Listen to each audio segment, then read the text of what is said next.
I may still be mad at Halo right now, but at least I still use it in our intro. What's up, everybody? And you It sound like a is. cowboy hater. Well, you know, we watch the game. I don't even watch football anymore, and I knew that stuff. Mm-hmm. Haha, just teased it. I What's wish I going didn't on? watch the game the other day. To be Yeah, honest. no, me too. Well, what's going on, everybody? Tis Tuesday night. It is the NLG show. Good Lord, we have a packed show for you tonight. Too much stuff to even talk about, so we're going to do our best.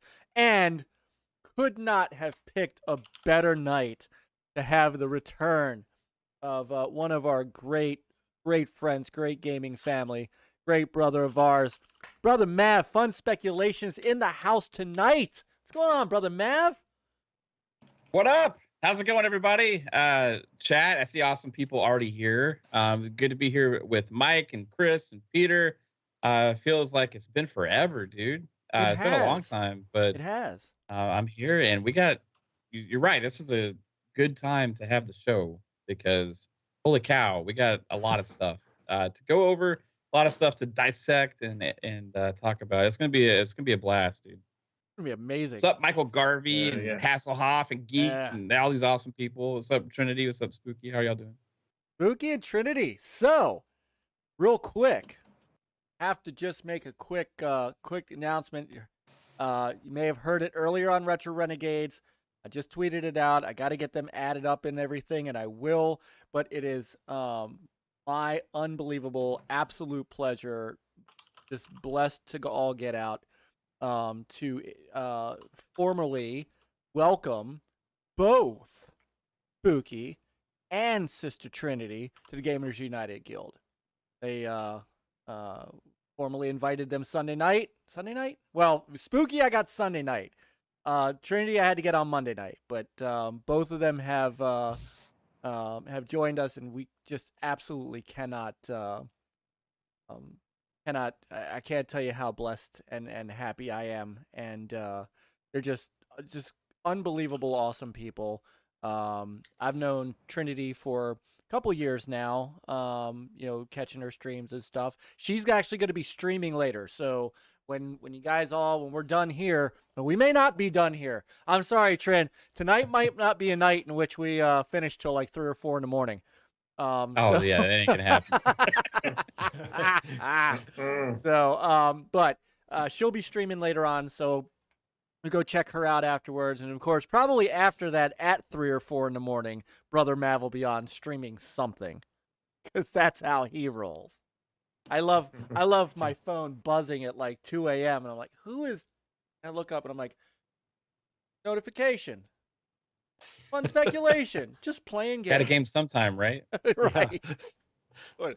So, now how you been? I mean, to be honest, you are immortalized with us a little bit, Mav. You are, you're forever in our channel trailer because you were on with us during the Video Game Awards when they announced Perfect Dark. I mean, it's been so long ago. Yeah.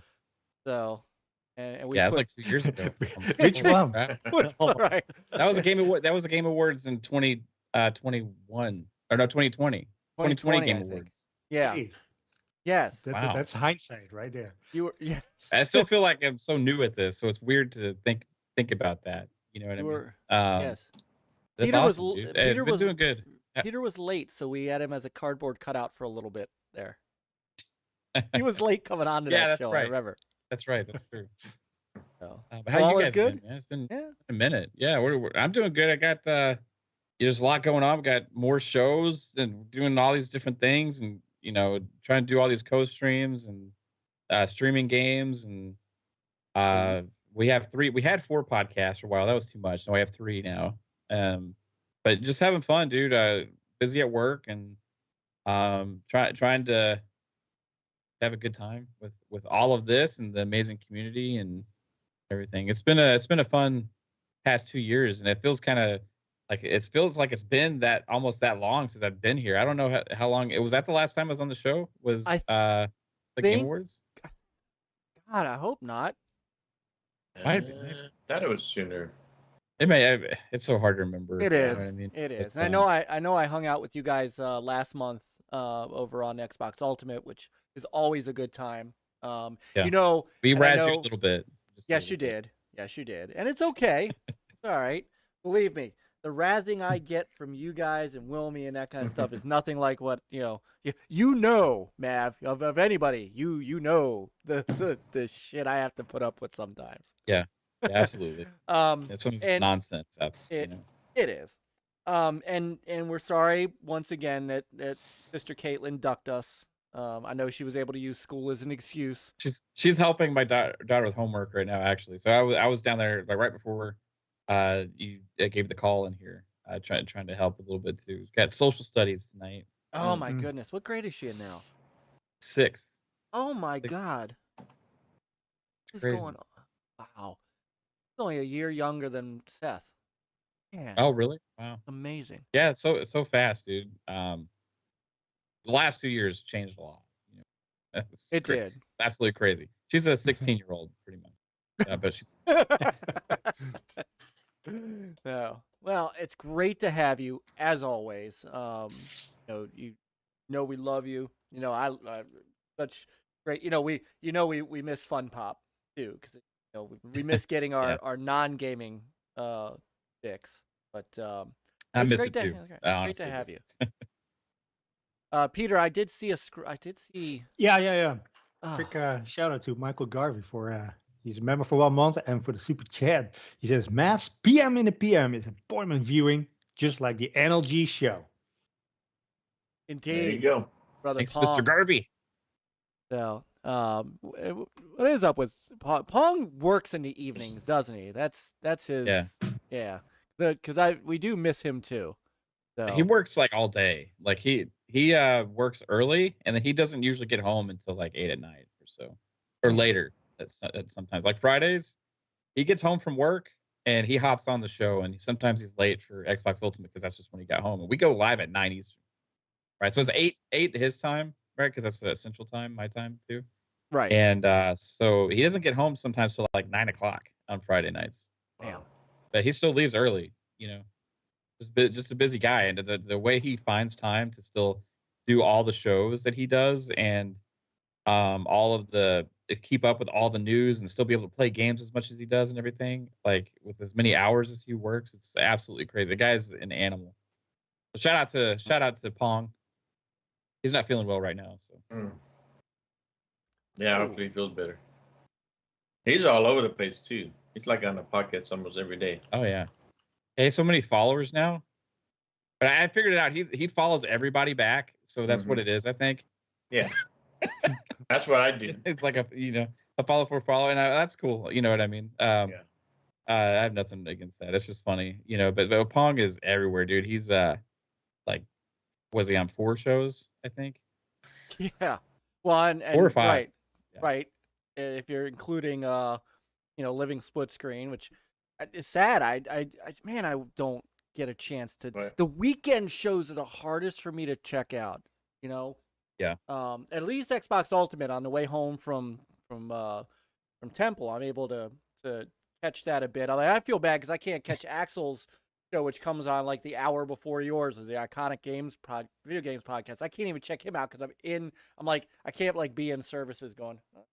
So you go to Temple, then you like listen to Xbox Ultimate, pretty much like counteracting everything you probably just learned at Temple, right? That's like the worst. That's Worst why you thing gotta have one earpiece, Mike. We go left. A good thing you don't listen to us while you're actually there, because might get in trouble. No. Oh my goodness. And the chat is just off hook tonight. Good grief. Before I get to my brothers, I can't even I have to. I don't even know who's here at this point. I mean, it's everybody.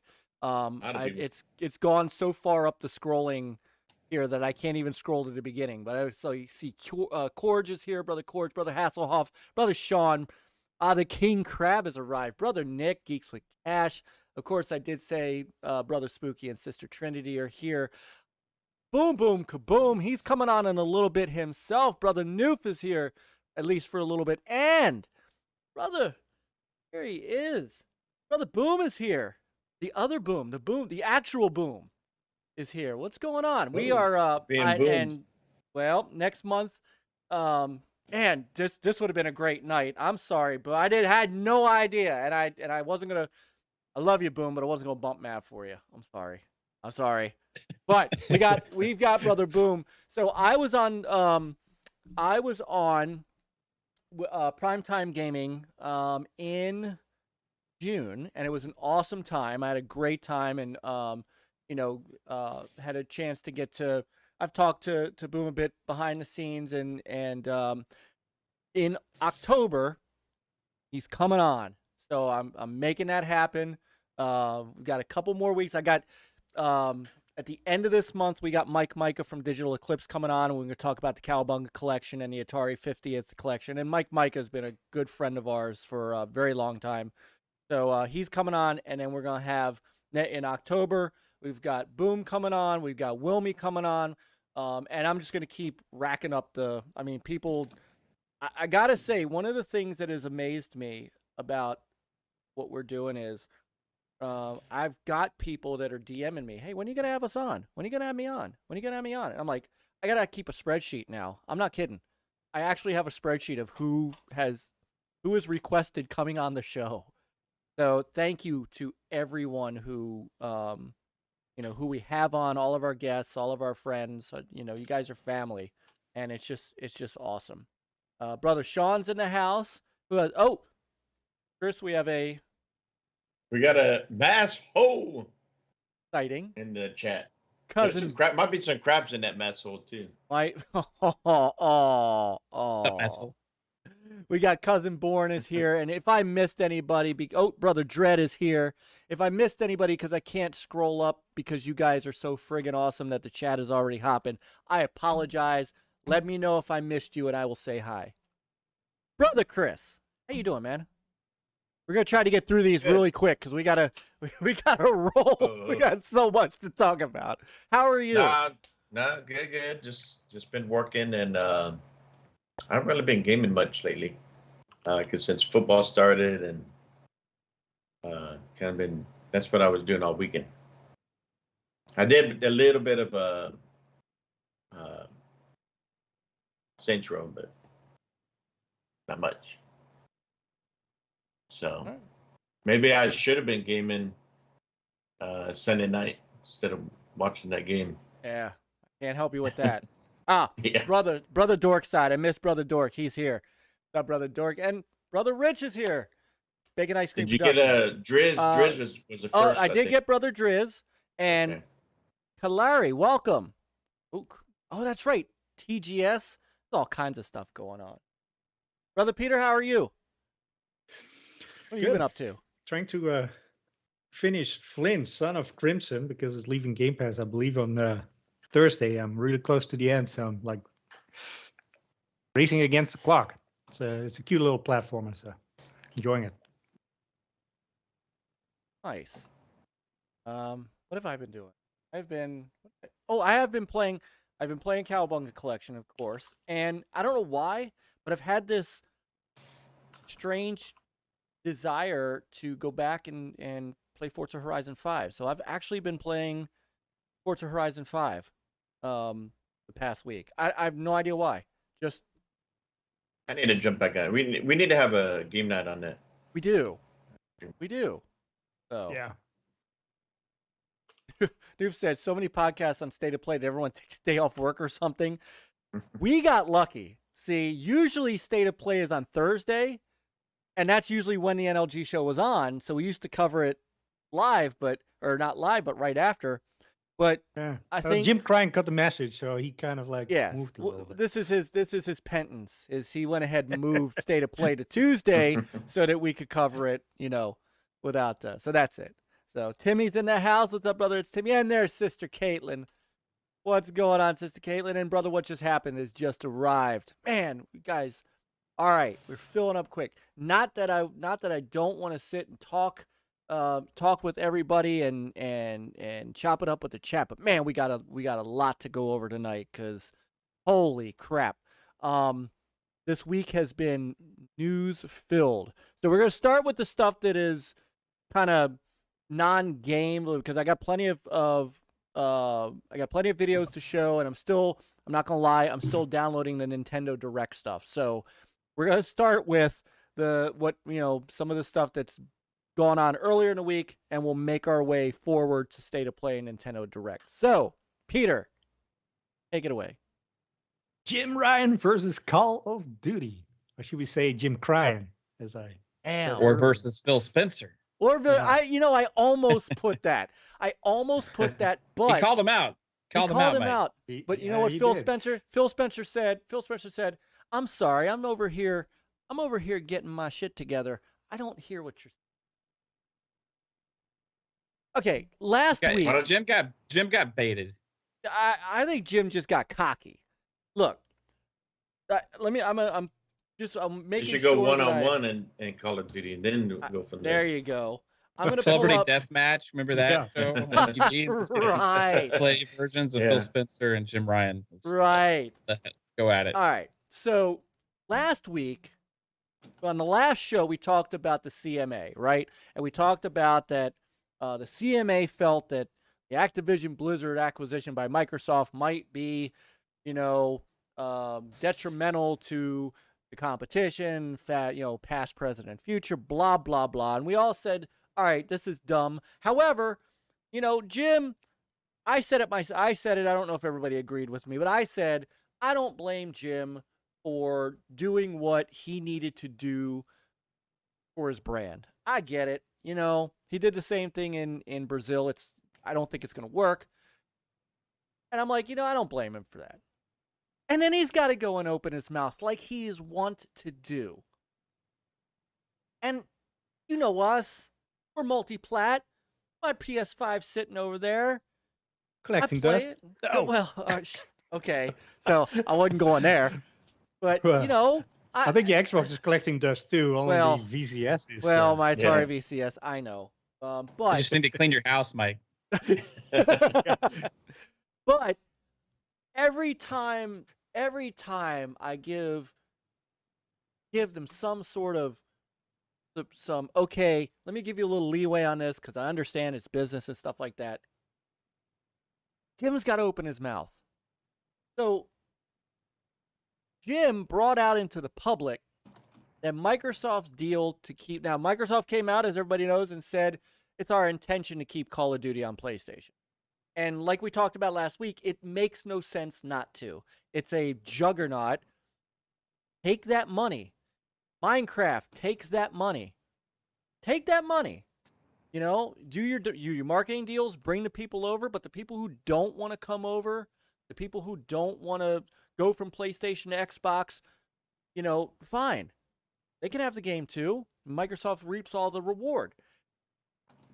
We find out today, or not today, we found out on the 8th, actually, that Microsoft only offered it to them for 3 years beyond the current deal. Now, correct me if I'm wrong, but the current deal ran to 2024, right? And that's with them skipping next year, because they're putting out Modern Warfare 2, they're skipping a year, and then they're doing the next one. It's for the next 3 games, which people are assuming could be for potentially a few more years. Okay. So the 3 games got turned into 3 years potentially, because one of them should be Warzone 2, and the next one is this Modern Warfare.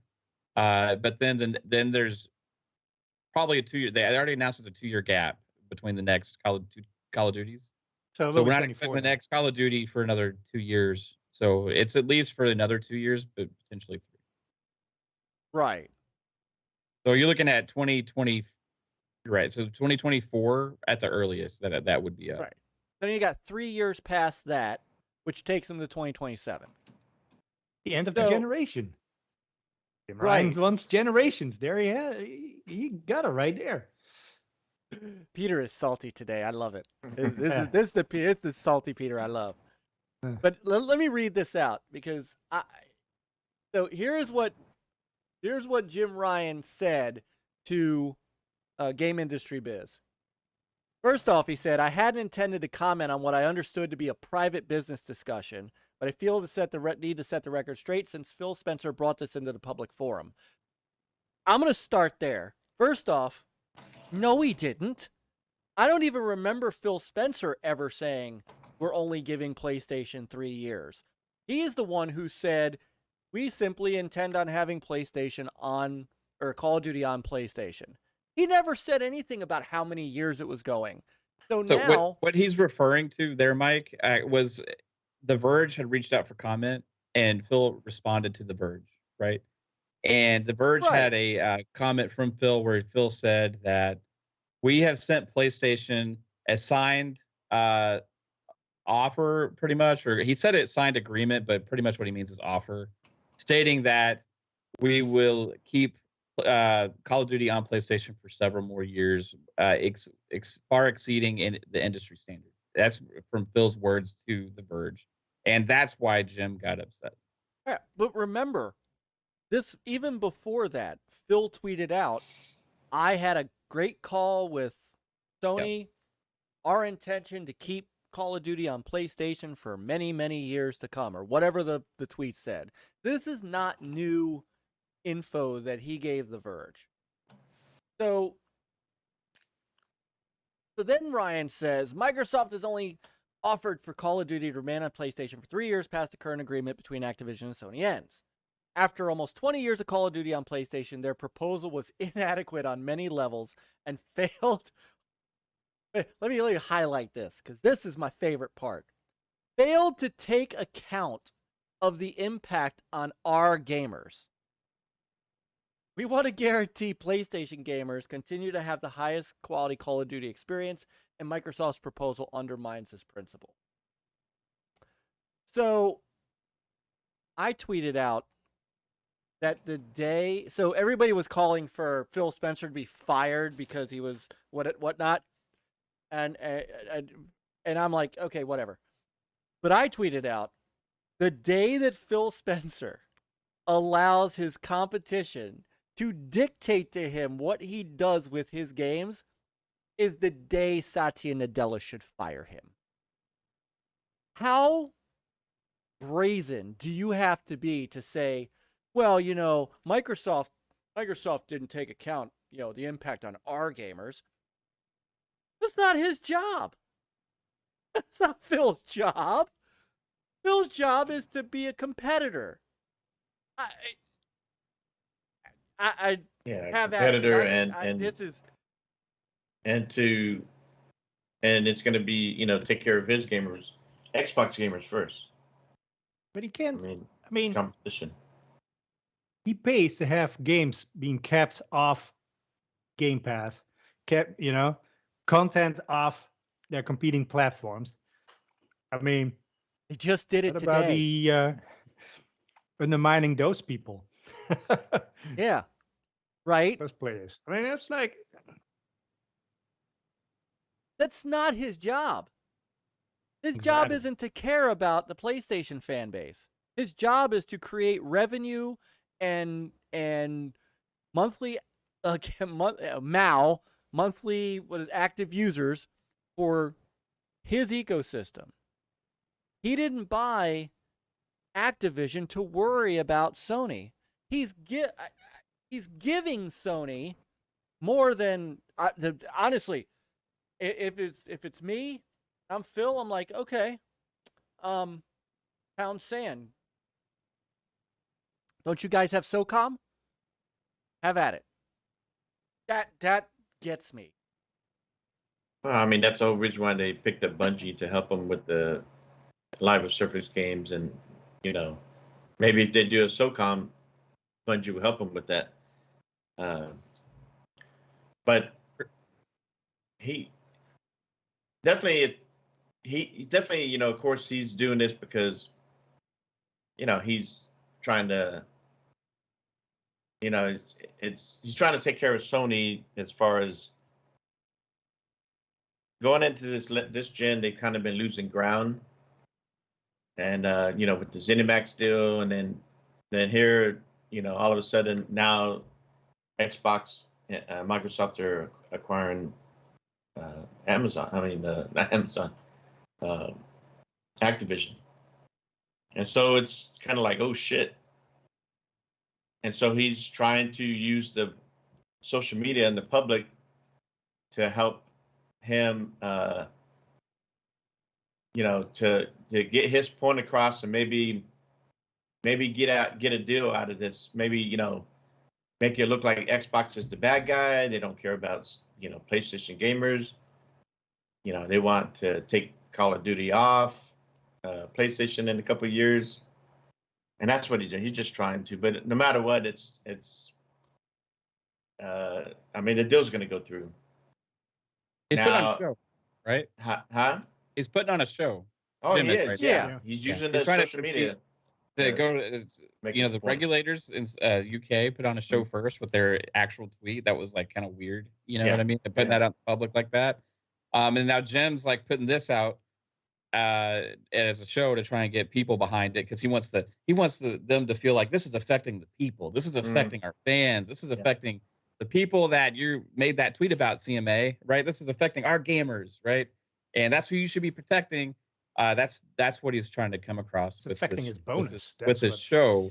And it's just complete asinine BS. And like Xbox doesn't owe him crap, right? What Xbox is doing is trying to make as much money as possible. That's why they even made the offer to them in the first place. They've been setting up, Xbox has this thing from the get-go, right? Immediately when PlayStation freaked out, right after Xbox made the announcement and Microsoft made the announcement that they're acquiring Activision Blizzard, you had PlayStation freak out. Immediately you had Phil in the public being like, hey, we are committed to keep bringing the games to PlayStation going forward. And then they make an offer, which they didn't have to do, but they're setting that up for the future because they knew this was going to come up later. Because all PlayStation cares about in this whole entire thing is Call of Duty, right? And because they're the only challenger in the entire industry, of gaming, the only challenge to this deal, the $70 billion deal, is that Call of Duty is going to belong to Microsoft. And that's the most ridiculous argument that anybody could potentially make over not allowing a $70 billion deal to go through, is one gaming IP, when this is way more than anything else. Sony themselves even had an opportunity to try and make a bigger case against this, but they couldn't because they know it would have detrimental effects to them in the future. So when they were answering those questions about how it affects them and stuff and the industry, they said that subscription services and cloud services were not a different industry. It was not different than the current games market, right? So in the UK, where they have like a 2-to-1 margin over Xbox, in this argument, they're trying to make themselves be the victim here. They have a 2-to-1 lead in console sales there, right? Not just this generation, but I'm talking about over the previous generation as well, right? This generation is a little bit closer than that, but still they have a significant lead. They say that it is not a separate market. So in all of this, the only avenue they would have had to potentially challenge this deal from going through is to have the cloud gaming subscription market potentially be a monopoly from Microsoft, right? But if you include that in the entire industry, and now it's part of the industry that you hold a significant lead in, and that market that you're challenging, your argument holds no water. Yeah. Because you can't say that you're in the lead and this is going to hurt you by not having potentially an IP, and it's going to hurt your business. That's not what their job is. Their job is not to protect the industry leader, right? So they lost their argument by contradicting themselves in their answers already to the regulators, because they can't say that it's a separate market because of their own future plans with PC, with mobile, with the cloud, with all the stuff that they're even doing, right? So they have no argument with this whatsoever. And the only thing they want is to make sure that Call of Duty stays on PlayStation as long as possible, right? So we have all of this posturing and all of this stuff just about Call of Duty, and it's reaching the regulators, and the regulators have no other challenges. So that's what they're mimicking and repeating like a parrot, saying, oh, well, Call of Duty, blah, blah, blah, blah, blah, because that's the only thing they have. They don't know anything about the industry. All they have is the only challenge, and that comes from Sony themselves, right? So you have now Jim pretending to get mad about Phil Spencer talking to The Verge and saying this statement that was already actually said in an interview with Brad Stevens, who is actually one kind of leading this deal for Microsoft with all the regulators and everything. He was in an interview that was public saying that they sent an agreement to Sony, and that their idea was to have rolling agreements, kind of like what they do with Minecraft. This information has already been out there, but he's trying to put on this show, and it just comes across as weak again. They're taking the PR hit because this did not go over well with a lot of people, including even PlayStation fans, of like them acting like they need Call of Duty so bad. Microsoft only wants Call of Duty to be on PlayStation because it's good business for them. Right. They don't have to give them Call of Duty. The only reason they're doing this is because they were going to do it anyway. And so if you look at what it's going to come down to, and these concessions where all these regulators feel like they earned their job, they feel like they did their job, right? They've accomplished something. I've made my existence worthwhile as a regulator, right? Is getting a concession for Call of Duty to be on PlayStation for a certain amount of years, right? Microsoft is going to do it anyway. This has like been set up from the beginning for Microsoft as a checkmate. Like, okay, yeah, dumbass, we're going to do this anyway. We'll concede to that and make your regulators happy. And you made an ass out of yourself to the public. So, dude, at Microsoft, when I saw this, and also when I saw the CMA thing before, this to me was just like, wow, this is the only challenge? Right. Like, this is all they have to try and go against this entire deal? This is done, right? They're going to drag it out and have this long debate back and forth over what the concessions are with Call of Duty. The one thing they could try and do is keep Call of Duty off of Game Pass, or try and make sure it goes to PlayStation Plus as well. And if they tried to get the regulators to allow that, Microsoft might have pushback there. But if they say like, hey, extend your 3-year deal to 5, Microsoft's not going to care about that. You really think they're going to like say no to that and to risk a whole $70 billion deal over that? No. And they told Brazil that it's not profitable not to put it on. It's like Minecraft. It's not profitable not to put it everywhere.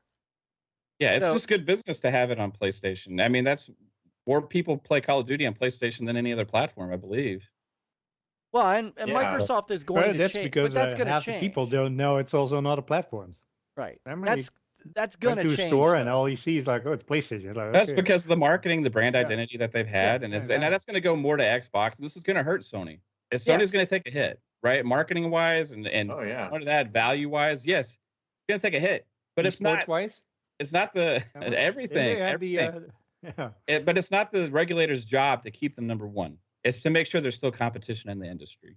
Right. And there's absolutely, and you can't, even with the cloud stuff that they're trying to say, they like could potentially go down with Apple and Google and Amazon and all their subscription services and the things that they're trying to do right now, as well as Sony themselves. You can't say that they're going to have a monopoly on that when just because they have one subscription service that has more subscribers, right? It's all the same market, and Microsoft is not even anywhere near number one. So the whole thing is just to show, right? We said last week, but it is. We said last week that the one of the biggest ways that Sony could almost instantly lift their subscription service up and start competing is to start putting their games day and date, their first party stuff into PlayStation Plus. Even GT7 right now, Mike. Why isn't it in PlayStation Plus? Why isn't Destiny in there? They own Destiny now. Why isn't it in there? Mm-hmm. They're not trying to compete with Game Pass. No. If they were really trying, they have the ammunition to get more subscribers. Damn right there. And I would be one of them. But they don't want to. What they want to do is they want to protect their number one position the way they always do, by trying to keep. And what have they done with that number one position? That they've had dominant market position, right? In a lot of these territories, and they use it to be able to raise prices in those territories. That's actually against regulation in these same industries where these regulators preside, and have actually gone after other companies for doing so. When you have one of the main three go out there and raise prices compared to the other two, that's said as something that is happening with dominant market position, where you feel like you have the strength to be able to do so, not only on the console itself in those markets, but also on the games, right? And not only that, even going far beyond that, the subscription service that they offer is also more expensive than Game Pass and offers less. They also use their dominant market position to be able to have extra things added onto contracts, like blocking access to Game Pass and first rights of refusal for games going to other platforms. And all Xbox has to do is take PlayStation State of Play from today and go slap it on the CMA's desk or the FTC's desk or anything else and be like, what are you talking about? We're trying to take stuff away from Sony. This has been happening for 10 years. Look, you got the stupid ass Hogwarts Legacy DLC or exclusive quest on there. You got the Project Eve Stellar Blade, which looks amazing. But they changed the name so they can put it only on PlayStation. Is previously announced for Xbox, and now it's a console exclusive for PlayStation, right? So all they have to do is slap that on the desk, say, what the hell is these hypocrites talking about? Look at what they've been doing. And they've been doing it with not just this, they've been doing it with Final Fantasy, they've been doing it with all these games for all of these years, and they've used it at our detriment to increase their market share and increase their business when you're trying to protect them from us doing the same thing back to them potentially, but we're even saying we're not going to. So where's your argument? There is none. And they have every right to do that, like what they're doing, how they're paying for all these exclusive deals, and they have every right because that's what Xbox and 360 did, right? I mean, they paid for a lot of exclusivity, especially with Call of Duty back in the day, and that's what Call of Duty helped sell a lot of 360s, you know, as it kept growing during that gen. And then Sony took that playbook and did the same thing on PS4. They sold a lot of PS4s with Call of Duty marketing. They did it with Destiny. They did it with Star Wars marketing, and it worked. But we all know that Call of Duty sells more than most every game put together every year, and it's made a lot of money for Sony, you know, with microtransactions and so on. So they are going to take a hit, and like, you know, they're doing all this, you know, to try to get something else, you know, advantage out of it. You know, maybe, well, we don't want it on Game Pass for so many years or whatever, like you were saying, or put it on PS Plus at the same time to help compete with Game Pass. But I don't think that should be the case. And you know, Xbox, Microsoft shouldn't have to. We'll see. No, they have every right. But also, like, 70 billion, they have Sony, every right for that. Sony might use their market position to threaten, you know, like a game publisher by saying like, hey, if you don't put a clause in there, not putting it on Game Pass, then we're either not selling your game or we don't advertise it on our store. Or maybe that's what they've been doing with Square Enix. Well, that's what happened with the Capcom Resident Evil deal. Like it was. Yeah. And don't think they aren't using their market position to, you know, to buy shares of From Software. Do you think a From Software game's going to come out on Xbox anytime soon? Hope so. I'm just saying, dude. They. You know, we'll see. I mean, I think that From Software is probably going to have more Sony exclusives, and that's what Sony's. We talked about this before, like with the only way that Sony can really compete, because they don't have the finances to acquire as many studios as Xbox does, is they're going to have to money had exclusives from third-party publishers, and we're seeing it. We're seeing it over and over and over again, right? But it just goes along with what their MO was to begin with. They're just increasing that now. Right. But they've been doing that since PS1, all right? They've been doing that since Tomb Raider. Sega. They've been doing that since Tomb Raider. Yeah. I mean, that was the first big money hat. I mean, I don't, and you're right, Chris. That is the business. It's the business end, and I don't care that they do that. Right? That is business. Yeah. If Jim Ryan never opened his mouth, and this process just went through, we'd have spent 1 week going, all right, you know, they're concerned about their business. That's fine. You know, it'll go through. Everybody will go back to what they're doing. You know, maybe Sony will, you know, do the smart thing and revive SOCOM, which many of us have called for years. I mean, I think I said this last week. SOCOM was the first console combat game I ever played, and I loved it. And I'm talking, I played that online before I even Ghost played Recon? Before Ghost Recon. Really? I played SOCOM first. Yeah. And I mean, that's all they got. You know, it's I find it hilarious that who's really quiet in all this? EA, because they don't want to admit that Call of Duty is competition for Apex or Apex Legends, right? Epic, who makes a $1 kajillion on Fortnite, and that's friggin' free to play. You don't hear from those guys that this is going to hamper their competition. I don't see You don't how, hear I mean, you don't hear No, in fact, Nintendo. actually, all those guys responded to the regulators and said, "Hey, we have no issue with this." Right. Yeah. Because none And of it's them like I want told to. somebody the other day that, they make it seem like, oh, well, Call of Duty, there's no one to compete. I'm like, wait a minute. Then when Battle Royale started coming out, Call of Duty ended up adopting it, and then they're free to play with Warzone. Yep. Right. So there is competition because they're adapting to compete with these other games that come out that are trending, and so they have to like, oh shit, okay, we got to adopt, this and that too. So yeah, that's a farce. But you got to remember too, and I just looked this up. This was kind of funny, Call of that they told Brazil. Jim Ryan told Brazil that Microsoft's ownership of Call of Duty could influence console buyers in the future.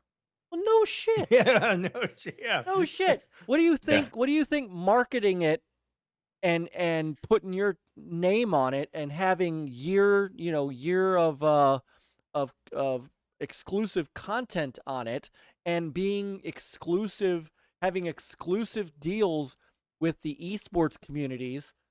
What do you think that did? It's just it's really amazing to me that they put this man in charge. That we don't like crossplay because we're protecting our children. Jim Ryan in charge of PlayStation, but you know what? In the other sense, I get it, because Sony has always considered there's two separate modes of thinking between Sony and Microsoft at this point. Sony believes and has said that PlayStation to them is still a niche product, right? They said that a year and a half ago at their investors conference when they pledged to continue to support the PlayStation 4 for a number of years because it's still niche, right? They consider that a niche product. Whereas Satya Nadella has come out several times and said Xbox is interwoven into the fabric of Microsoft. And that is, you are seeing two very different mentalities come out. And I don't know if this is... guys, have you all seen Justice League, all four of you? I know you have, Mav. Oh yeah. All right. Remember the end of the movie where Clark Kent gets his mom's house back, right? And they're they're auctioning off or whatnot, and he's standing there with Bruce Wayne, and Clark goes, "Well, thank you so much for how'd you get my house back?" And Bruce looks at him and goes, "Well, I bought the bank." That's what Microsoft's doing. Okay, you guys have this great Call of Duty marketing deal, so we'll just buy Activision. And this will be the last thing I say on this. I know we've beaten it to death, and we do want to get on to Bonnie Ross. But if I'm Phil, the other option, and I said this last week, or did I either said it last week or I said it somewhere else? What Phil could do is simply say, okay, Call of Duty, there's our, but nobody's talking about the rest of the catalog. So fine, take Call of Duty. You can have Call of Duty forever and a day. Don't care. We'll continue to... So Crash Bandicoot, never see it again. Sorry, guys. Diablo, over here. And Overwatch. Nobody's talking about Overwatch. Nobody's talking about how Overwatch 2 is going to be some, game-changing, genre-busting game. So let them have Call of Duty. And the Xbox just keeps the rest of the platform to itself. And puts it all in Game Pass. They take back. I mean, there's no deal for Diablo 4, right? There's no specific contract for that. No. But And I think World they're of going to still Warcraft- keep Diablo 4 multiplayer because it makes business sense for them. Like, a Well- lot of the games just make more business sense than instead of keeping them exclusive. Well, sure. And I mean, World of Warcraft is the other big money maker for Blizzard. But I think they could. See, Diablo's a game I think they could do it with. Because I don't think Diablo's as big as we like it to be. I mean, Diablo 3 was a wonderful game. And I played the shit out of it. I beat it. Diablo's but massive, man. I don't know, like people buy it on Switch and PlayStation, Xbox, PC, and it has a lot that you can invest in over time, long term, right? So for me, like a franchise like Diablo, especially is what they're going with Diablo 4, as big as it is, and plus it's already been announced for those consoles, right? And Diablo 4 is going to be a game that's going to be supported for years and years and years to come. Sure. So maybe potentially like a Diablo 5, but that's like way too far to even think. Yeah. You know what I mean? yeah, the mobile game Yeah, will I never can hit see that. PlayStation. Overwatch, Diablo 4. Yeah. But What you I know, wanna know is, why not bring Diablo Immortal to consoles? yeah. Well, that apparently is making them hand over fist money. So, Yeah. this is the other reason Microsoft is picking up Activision Blizzard. I mean, it's a three-pronged attack. They want the console games, they want the mobile games, and I think people continue to overlook the fact that Activision owned MLG, and they get another place to do their esports, which unfortunately is taking over more than some of us want it to. But it gives them a tournament competition platform to elevate the Halo championships with, to elevate Overwatch with, and I mean that's a big Well, now them being associated with Xbox, right. Just from a marketing Mhm. perspective. People Right, see that as like, oh, I want to play Call of Duty on the Xbox because we see that on TV or Twitch or Right. wherever. So Yeah, but bottom line, I mean, that Ryan and Sony do not want Call of Duty and Game Pass.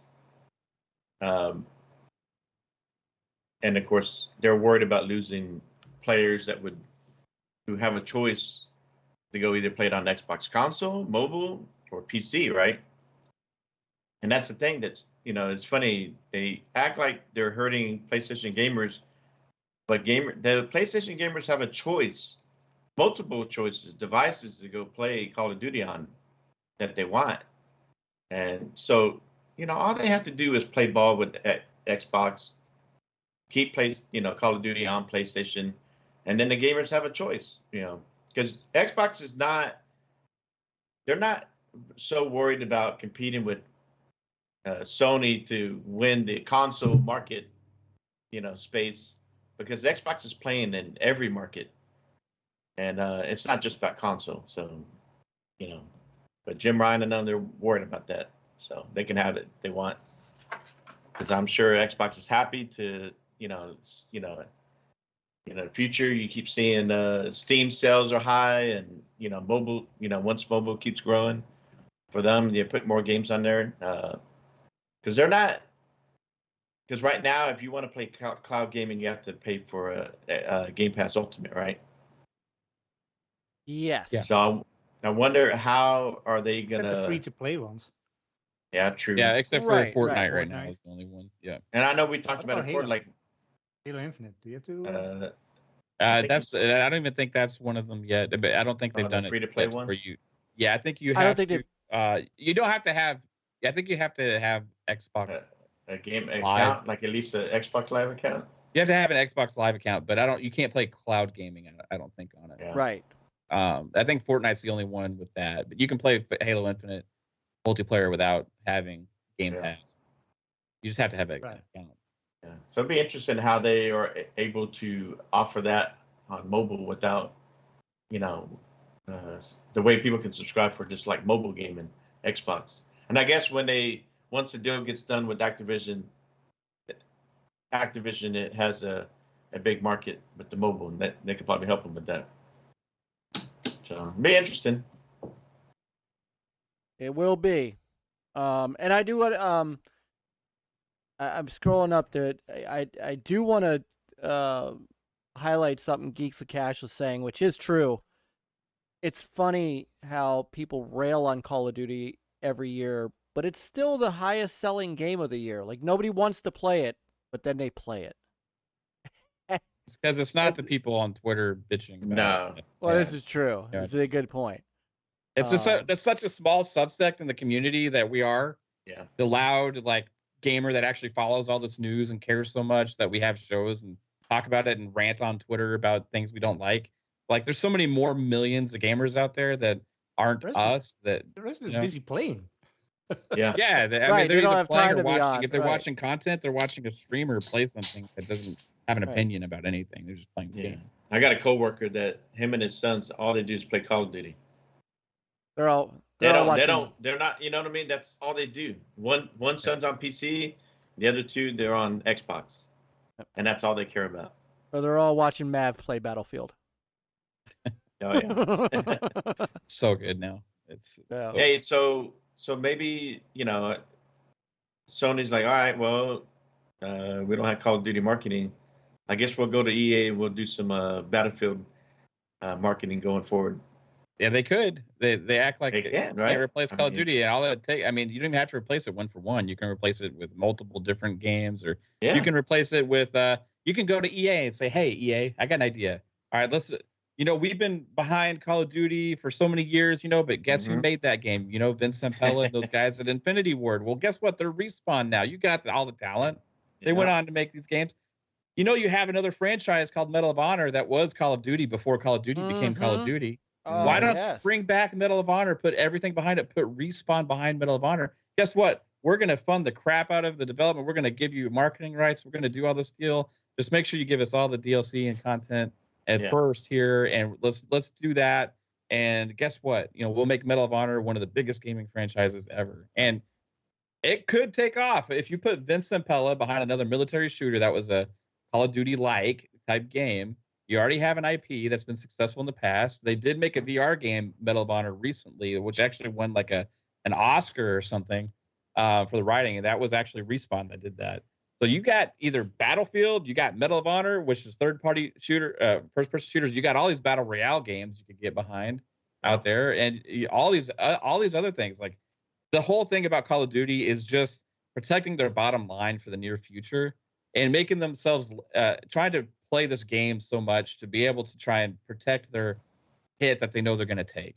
It's not about them actually being able to exist without COD, because if that was their actual argument, that is the weakest gaming company I've ever seen before in my life, right? If you can't exist as a platform and have games for people without marketing rights of one gaming franchise, then you deserve to be out of the business, right? Like, you should just quit and you should not even try.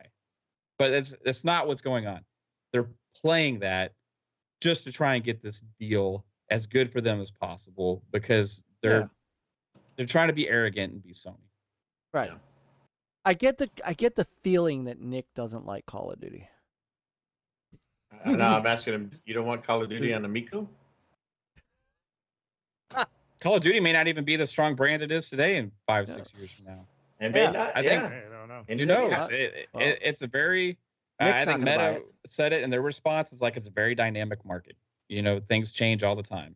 You know Yeah. what I mean, Call the Call of Duty, just Duty, a mobile. That's Yeah. it. Yeah. Ca- You know Call, who- Call of I Duty mean- Mobile is huge right now. But like, who knows? Like, some game could launch tomorrow from some small indie team, right, that we've never heard of, Among and Us. completely become a master class game that goes on to become a 10-year phenomenon. Like, look at what Minecraft did. Yep. That's the biggest game of all time, and it was started from like a really small team, one developer originally, right? Yeah. Look what Fortnite did. That was one I was gonna game say, from Epic. It ask- transformed that whole company. Ask right? player Underground how he feels.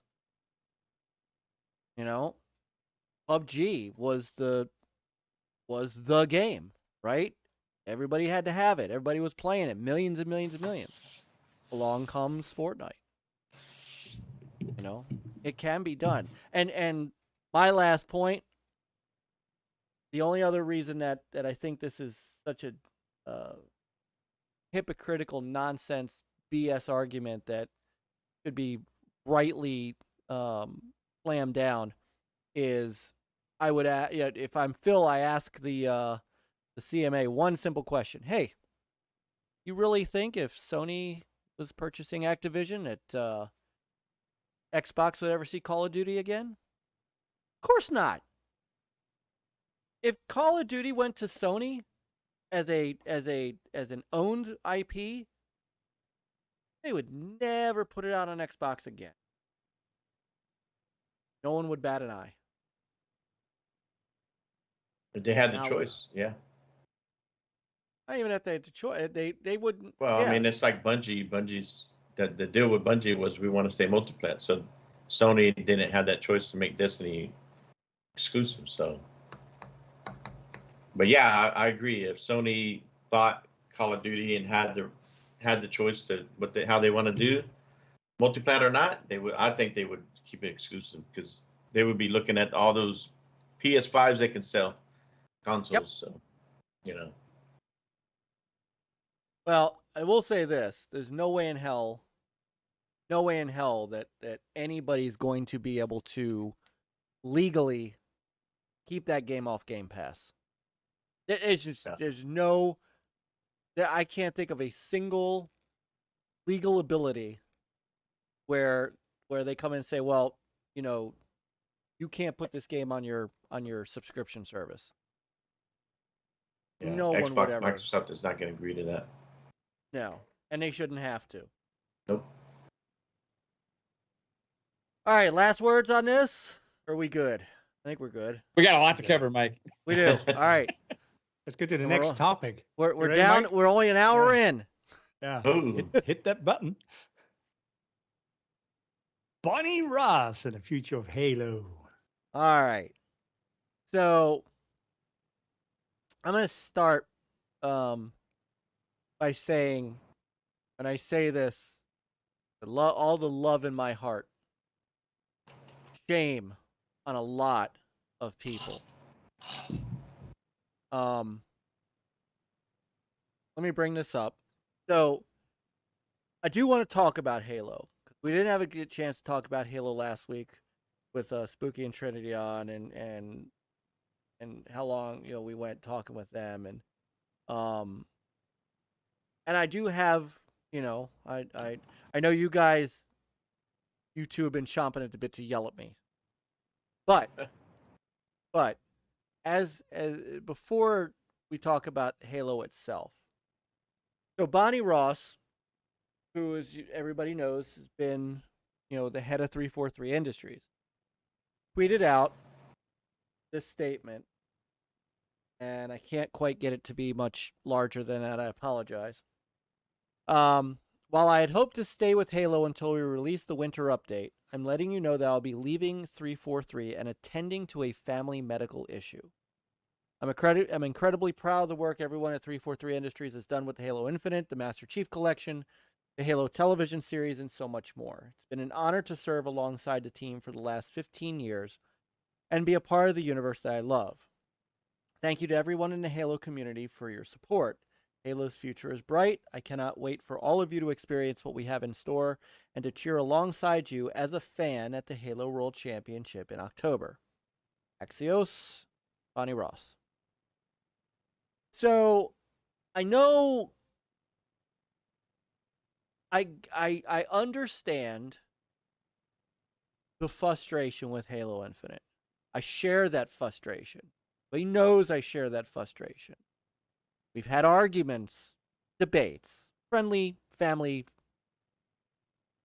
Thanksgiving dinner table arguments about Halo Infinite on this show. And I know a lot of people who have been disappointed in Halo Infinite have been looking for a change. But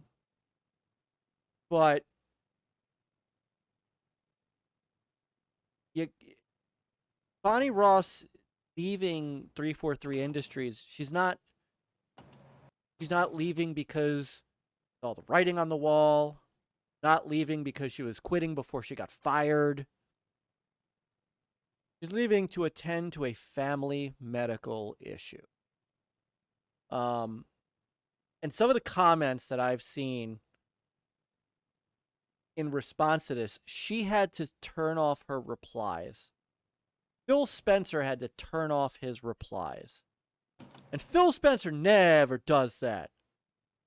Right? Because everybody typically, when he talks, when he tweets out, usually gets a lot of, a lot of great comments back. And it's nice to see when you're the head of Xbox and you work so hard to turn around, a brand that many people thought was on the brink. Well, I can't believe some of the crap that I read from, randos on Twitter. And I get it. Twitter's not all of gaming. Totally get that. But it was disheartening to see some of the vitriol that was spewed towards her leaving because of, and not paying any attention to the fact that not leaving because they're firing her, or not leaving because she's done with Halo. Whatever her family medical issue is, it sounds like it's not her. So, it's perhaps, and I'm speculating, maybe she has a parent, a relative, a brother, an aunt, or something that she needs to attend to. So she has to leave something that she's worked 15 years for. People need to be better. And that's one thing I want to say. It disheartened me to see some of the things said. Now I just wanted to throw that out there because what you think about Halo as the franchise, what you think about Halo Infinite as the game, totally legit. But there's a time and place, and this wasn't it. This wasn't either. Yeah. So I was really disappointed in a lot of people. And I saw people even arguing with, Brother Ainsley. And I'm like, it was somebody, and it's not nobody I know. He said, no, this is somebody who's ruined the franchise. So no, she doesn't deserve any respect. Seriously, dude? You're that much of an asshole? We're talking about lives. We're talking about real people here. Again, I get it. The Master Chief is a fictional character in a video game. That doesn't deserve the it just doesn't deserve the venom that I saw. No, and unfortunately, it's no surprise that that's what happened. That's just social media for you, unfortunately, But I definitely appreciate everything that she's done. I mean, she's done a lot. She's, been there, 28 years, 15 years on 343? Yep. She's done a lot of good things. I mean, like you said, that, yes, people are frustrated with, this and that with, as far as 343 handling Halo from the Master Chief Collection to Halo Infinite and so on, or, Halo 5 story. But that's not all on her. I'm sure she knows, she sees all that, and she's, tried to work on all that. It's not like, but like her retiring, I know I brought it up in our deal, and, it's. And I wasn't referring to you. No, I know, but it's like the coincidence with everything that's going on, all the heat that 343 is getting. Yeah, I mean, first thing first, when it comes to family and medical issues like that, people have to be, have a heart, and wish her well and her family, and you know, appreciate everything she's done for Xbox and Halo. So.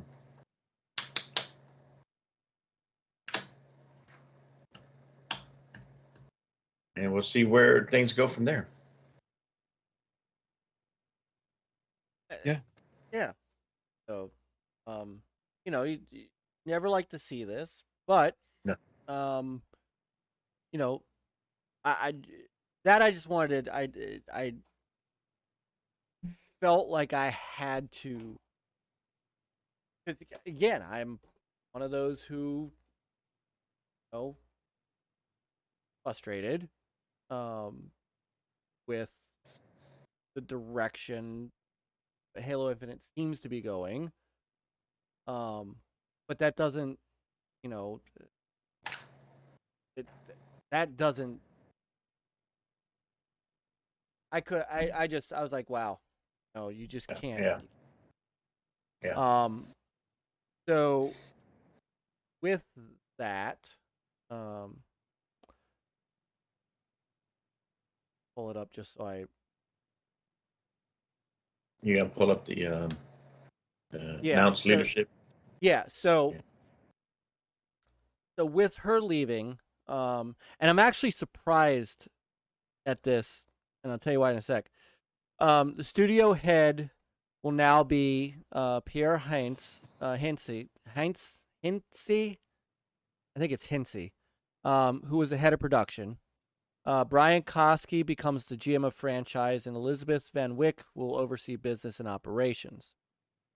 The name that I'm not seeing anywhere, and I'm pretty sure he's still there, Frankie O'Connor. And I'm not sure what's going on with him. I thought there was something, some issues, internal issues. I'm not sure. He's currently the franchise development director there. And he was with Bungie when Microsoft owned Bungie. I mean, the video, if you guys remember the video I put up from E3 04. I think he's there. I just don't think they're looking to give him any promotions. Yeah, and I don't know why. There's some things in the background that have been going on for them for a long time that, you know, I don't know 100% what's real, what's not, and everything. But like, just based on like feedback and stuff from people that know the guy and talk to the guy and stuff, it seems like somebody that just is out of this equation, or he's still there, but he's not. They're not going to prop him up any more than. Yeah, I guess the other guy, Jason. Joe Staten. Joe Staten. Joe Staten is he's head of creative, and he's the creative director, I believe, on Halo Infinite now. So he's in the best role for himself, right? Because he actually is like, hey, let me help make the game, right? I want to do what is best for the game. Where Pierre is head of 343 now, right? Which I think is great, because Pierre, and this is really, as far as us as gamers, the only position that really matters here, because the other two, one was like head of franchise, which is like, let's say they have they want to reach out and have somebody make another game that doesn't involve 343, or they like want to have like a TV show or a movie or books or whatever, then they kind of handle that. And then the business operations is handling all the money and all that kind of stuff, right? So the head of 343 now is Pierre. So as far as us, that's like the most important move here. And it's crazy that Bonnie was handling all three of those roles before, right? Yeah. That's a lot, where two of the people that moved up were reporting a kind of similar role, but they're reporting directly to her. So she had like kind of final say. So those people have more control now. And Pierre is head of 343. So the reason that's exciting for me is because he's not a lifelong Bungie or 343 guy. So I immediately saw a lot of criticism, and people I was in DMs with, and also just in chat, and when we're talking about this on our show yesterday, was that why didn't they just fire leadership teams and then bring in new people, right? Well, because they feel like it's the same. It's still gonna be 343. You're still gonna have the same problems because they just promoted from, right? But it's not Right. necessarily like, you can't just look at it like that, because what Pierre was doing was working on Master Chief Collection, Yeah, that's what I heard. right? And he's been at that since 2018 when he got hired on there at 343. And look what he's done. And they even had a breakdown. I saw it on Twitter. Somebody shared it out. I can't remember who it was, but a breakdown of introduction to him back in September of 2018. And they basically were saying, like, you know, he's been here for less than a year, but this is what his role is. And he's basically the guy in charge of getting the Master Chief Collection where it needs to be. Well, we saw what happened with the Master Chief Collection from the years of 2018 to 2021. Oh yeah. When it was a masterclass of just bringing out content, updates, giving fans what they wanted. And since then, they've still been doing it, to the critique of a lot of people, because people are like, hey, put all your resources on the Infinite, screw Master Chief Collection. Like, don't abandon Master Chief Collection. They've been doing a great job. But you're Especially taking after you what fixed he it. did now and his experience with helping to shape a game now, I believe potentially is one of the best games ever made with Master Chief Collection, with the way its status is now. Mm-hmm. Yeah. And you're taking his experience with getting that ship shape and you're putting him over 343 to hopefully take what he learned and getting that over the entire organization of 343, right? So for me, this is a positive move with his position in particular. The other two positions don't matter much for the game, right? Yeah.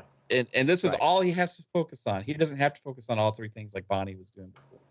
Whereas Bonnie was trying to run 343, she was trying to get the show going, she's trying to do all this, trying to do all that. You know, he's just focusing on the studio and he has control over that, right? So I think this is a positive thing. Plus, there's already rumblings that with all of the, like, I was very critical over Bonnie Ross, right? I do not wish her any ill will. I hope her family is okay. Ultimately, I think it was potentially best for the franchise that she's not there anymore, right? But I do also appreciate everything she contributed to the franchise, right? Right. Both Overall, the things- last 15 years, I've enjoyed the hell out of Halo, right? And she has a lot to thank for that. The last several years have not been at the best. And, you know, at the end of the day, when you're at the top, you hold the most responsibility, right? Regardless of if there's a lot of fault below, when you're at the top, you still hold a lot of responsibility. Now, for whatever reason she left, she's mentioned in that she was planning on leaving with the winter update. So I believe she was planning on leaving when she knew it was in the best shape, right? Because that's when Qeorge is launching. That's when campaign co-op is launching online. They're having the a new free battle pass thing they're doing, and all these things. I felt like that was like the real launch almost of Halo Infinite, like this November. And I feel like that's when she wanted to leave, when she knew it was going to be in a good place. But apparently, whatever the medical things is, you know, is forcing her to leave before that, right? So I wish her luck. With whatever's going on with the family stuff and everything like that. And nobody has a right to call her names and be disgusting towards her or anything like that. You have right to criticize her and her role, right? But you got to separate the human, right, from the job. And heavy critical over her over the job for several years. And a lot of people are saying, well, this is real convenient, right? When since Halo 5 launched would it not have been convenient for Bonnie Ross to have left, right? Ever since Halo 5 launched, there's been nothing but negativity from the masses towards Halo, except for 2 weeks after Halo Infinite launched or so. There's a lot of positivity. It was like, hey, it's actually really good.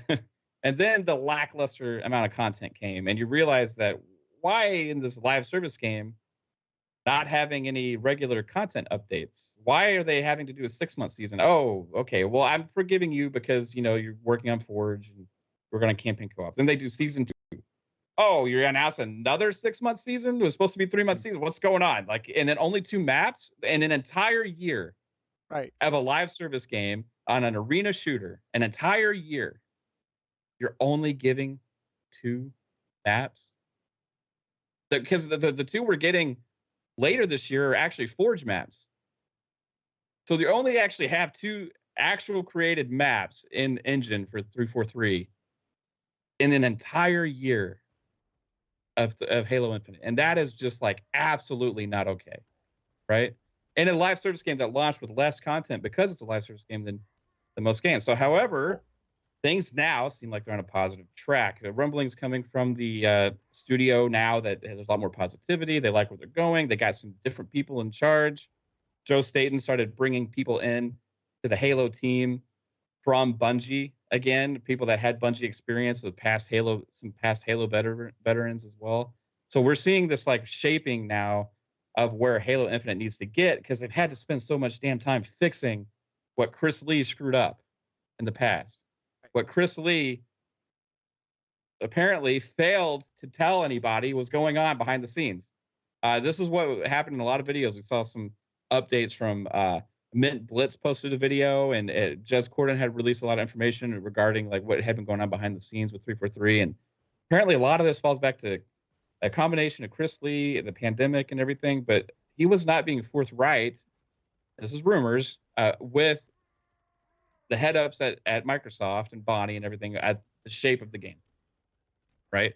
What kind of condition it was in. And they had that stage, they had that demo, shit hit the fan, they had a delay, they let Chris Lee go, they brought in Joe Staten. Joe Staten comes in, he's like, oh my God, what a shit show. What are we gonna do? We gotta get this game out when? Well, give me at least a year. Give me at least a year. Holy crap. He's like, we gotta cut 70% of this game. And then we gotta delay Forge, and we gotta delay the campaign co-op, because guess what? We just gotta get something that's appealing and good, shippable, right? And they did that. But there were so many issues, it seems like, behind the scenes that they've had to spend the last year fixing core elements of the game before they can actually focus on the content. Well, one of the things And that got this is me absolutely crazy. It should have been in preview. It should have been in game preview for the last year, right? But hopefully this next year is like silver lining. We're going to have a lot of positivity and bring the gamers back, because Forge is no joke. That Forge is going to completely change the game, and it's going to be the most powerful dev tool given to the community in a game this big and this good, I think, ever. What I saw, I don't know, did you guys see it? Somebody actually built a cyberpunk level with Forge. Mm-hmm. I mean, there's been all kinds of stuff built. Yeah. And I mean, it's all ads. Star Wars ads. Yes. My biggest, I had two biggest issues, right? One was the campaign co-op, because I wanted to play it with other people. You know, did I enjoy the campaign? Of course I did. I beat it. So why would I, not Red Dead Redemption 2. I didn't beat it just to beat it. I thoroughly enjoyed it. But I really wanted to play it with the guys. And, running through Halo 4 with Chris, Peter, and Back from the Dead was a joy.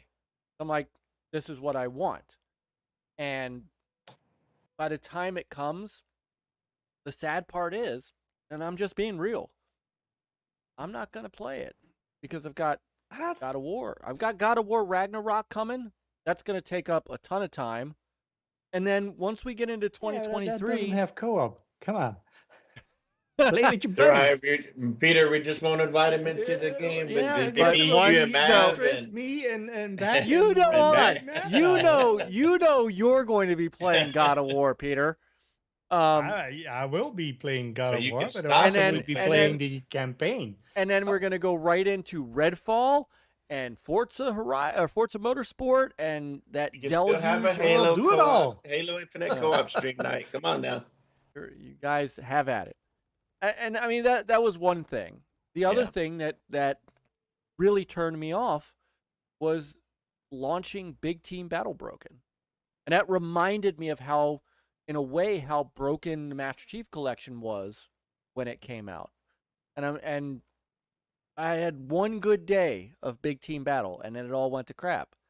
And by the time that they fixed it, and I know that they fixed it, I'd kind of given up and moved on to something else. And that's part of the problem that 343 is facing. And they're facing it not just with me, they're facing it with a lot of gamers who just, that they were hanging on for a bit with the regular multiplayer and Fiesta and stuff, but you can't tell me Halo Infinite's doing the same numbers that, say, Halo 3 did. I don't think they are. Now, can that change? Yes, if the things that we are hearing and seeing, and if this change at the management level puts 343, or puts Halo Infinite kind of back as a, it's weird to say as a priority for 343 because I know it is. It's their single focus game. But to bring back the beauty and magic of Halo in its entirety, then yeah, they could pull people back. Obviously, I've played Halo 4 this year, so it's not unfathomable that at some point I may go back and try to campaign with somebody. I'm just saying when it comes out in November, because it should have been out 2 months ago, in November, I'm not going to have time for it. And it's a kind of a sad thing because that lost. I mean, I'm a Halo Combat Evolved guy. I mean, I was the one out there with my Xbox and a computer VPN so that I could system link across the internet. I mean, I'm as Halo as anybody. But and I defended 5. I'm one of the few people who thought there was nothing wrong with 5. And I get shit for that all the time. And I enjoyed 5's multiplayer on top of that. So I'm one of the few that enjoyed the story on 4. That ending still really emotional. So for this to and I played the Master Chief Collection all the way through, and then played ODST when it hit, and Reach when it hit, and I did Reach co-op with. I forgot who I did Reach co-op with, but I did Reach co-op with somebody. So I've been through all of this. You know what the biggest offense is in Halo Infinite? Is the forced crossplay. And I don't think that's ever going to be optional crossplay. I'll never understand that. Why they can't do that. I would still be playing multiplayer if it wasn't for that. Just make it like they do. Especially when you go like in a party, then it's like really bad, and you can match up to PC players left and right, and then it's like do what they do. Do what they do with Sea of Thieves, controller only. Yeah. But even that, it's like the games never run exactly the same. Well, I think Yeah, on a they're- Like they're you never control gonna- input, I think like on a your input frequency on PC is much faster than I think once you get and into other this, stuff. when you get Your into the networking Series is X, much smoother too. I think on a Series I mean, you X, see it on that's an Xbox. You argument. cannot even download a game at full speed when you're like playing a game. Oh, this is true. It's not. This is true. So- So we're all Halo fans, and Mav, you're uplifted by what the future of this game could be. Yeah, this game is never dead to me. People like go to the extremes, like when they talk about Halo, right? Yeah. This game is not dead. This game is a lot of issues. It's lacking content. It has network issues and stuff like that is hurting it right now. All it takes is for a level of excitement and hype to come back to the game. And as a free-to-play game, that's one of the beauties of it. There's zero barrier to entry here, right?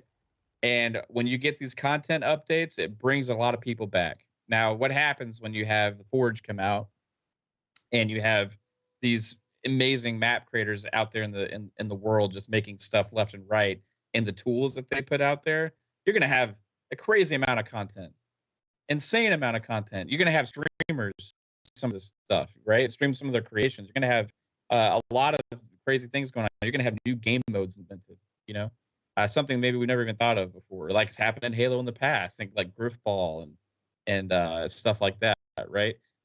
There's so much opportunity here for Halo in the future. So I'm very optimistic over it. I still think obviously that they got a lot of work to do.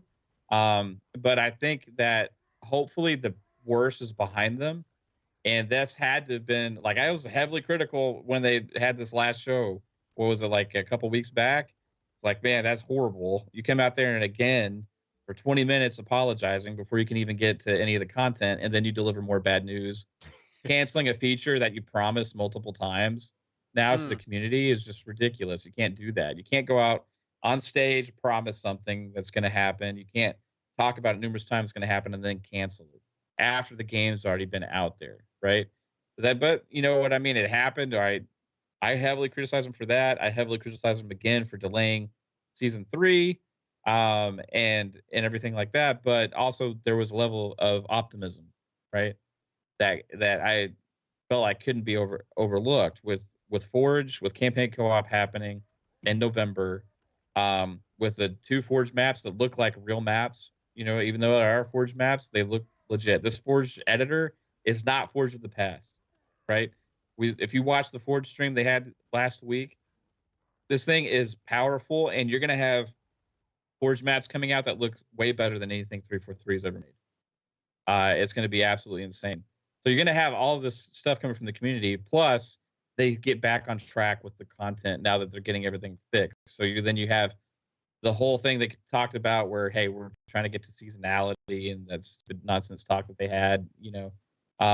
But if they get that on track, plus the Forge is going, and then you have some other exciting things maybe next year as well with the campaign to throw on top of that, this game is far from dead. Look what happened with Master Chief Collection, right? How much criticism did that have for like 2 years after it launched? A lot. But guess what? People ended up playing that time and time again. It ended up getting re-reviewed later by massive outlets as well, that ended up going around and turning around and giving it like high 9s with their scores and stuff. Master Chief Collection is one of the best things ever been created now with games, because it just kept. One thing about Microsoft is if they screw up, they don't usually just abandon ship. They're not like EA, right? They're not going to pull an Anthem on Halo Infinite, right? You know, they're not going to do that. They are going to keep at it because it's too important to them. They're not going to let this fail, right? No. They may have done so much damage that it can't get to where it could have gone, potentially, but it can still be a massive long-term success. Remember, they said 10-year plan with this game, right? We're still not even done with year 1, and people are already writing it off like it's done. It's dead. Fire everybody. Stop making content for Halo Infinite. And just move on. Make something else. The core elements of this game are fantastic, right? The number one things that matter the most. You got great graphics. You got great gameplay, and you have a new great engine that they're still fixing, but it has a lot of potential based on what we've seen from this game. So now, if they can get everything wrapped up to where they finally get this pipeline flowing like it has to be, like it really needs to be, which is, I believe they're on the right track of getting there, then you have something special on your hands to be able to have a continuous game like this, give content, and at a high quality like we've never seen before. And this could go on for years. 7 years from now, you think we're going to be caring exactly what happened in year 1 with Halo Infinite? No. Not really. Look at no. Master Chief Collection. I mean, you Exactly. don't think about like, oh man, it was so crap. Like, no, you just have fun playing it now. Right? I mean, you can still remember, like, oh yeah, remember that crappy launch? Yeah, that sucks. If only they had nailed it, you know, it'd be even better. I feel like that's going to be the position we'll be in with Halo Infinite. Yeah. But the other aspect of this is there's potentially going to be some like story-based stuff that's going to come out that's going to draw a lot of hype as well. That whenever you have story-based content with Halo, that's going to bring people back from the masses regardless, right? Because Halo is so important to so many of us. Right. And then you add that multiplayer is free on there. It's just going to have another avenue for success. And it also that it's on PC. It has crossplay.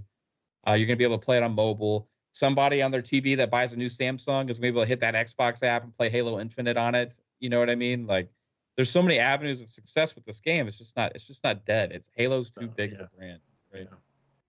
Yeah, you look at other franchises like Rainbow Six Siege, right? They struggled out at launch, and but they kept at it. And I mean, Destiny's one struggles first year. Yeah, No Man's Sky. No Man's Sky. Look what they've done with that. Sea of Thieves.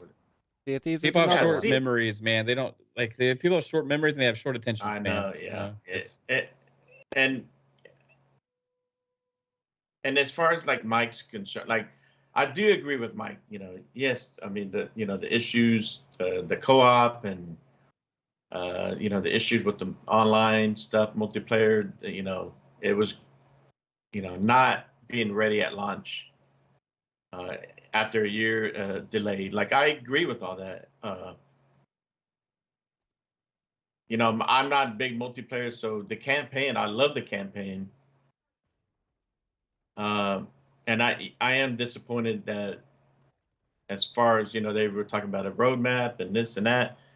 I know it hasn't been a year yet, but there definitely has been a lack of direction and communication. What happened recently with no couch co-op after the promise. So it is disappointing with all that, but like you said, I do believe that sometimes they'll figure it out. Sometimes you got to have leadership change, and come to realize that okay, we fucked up.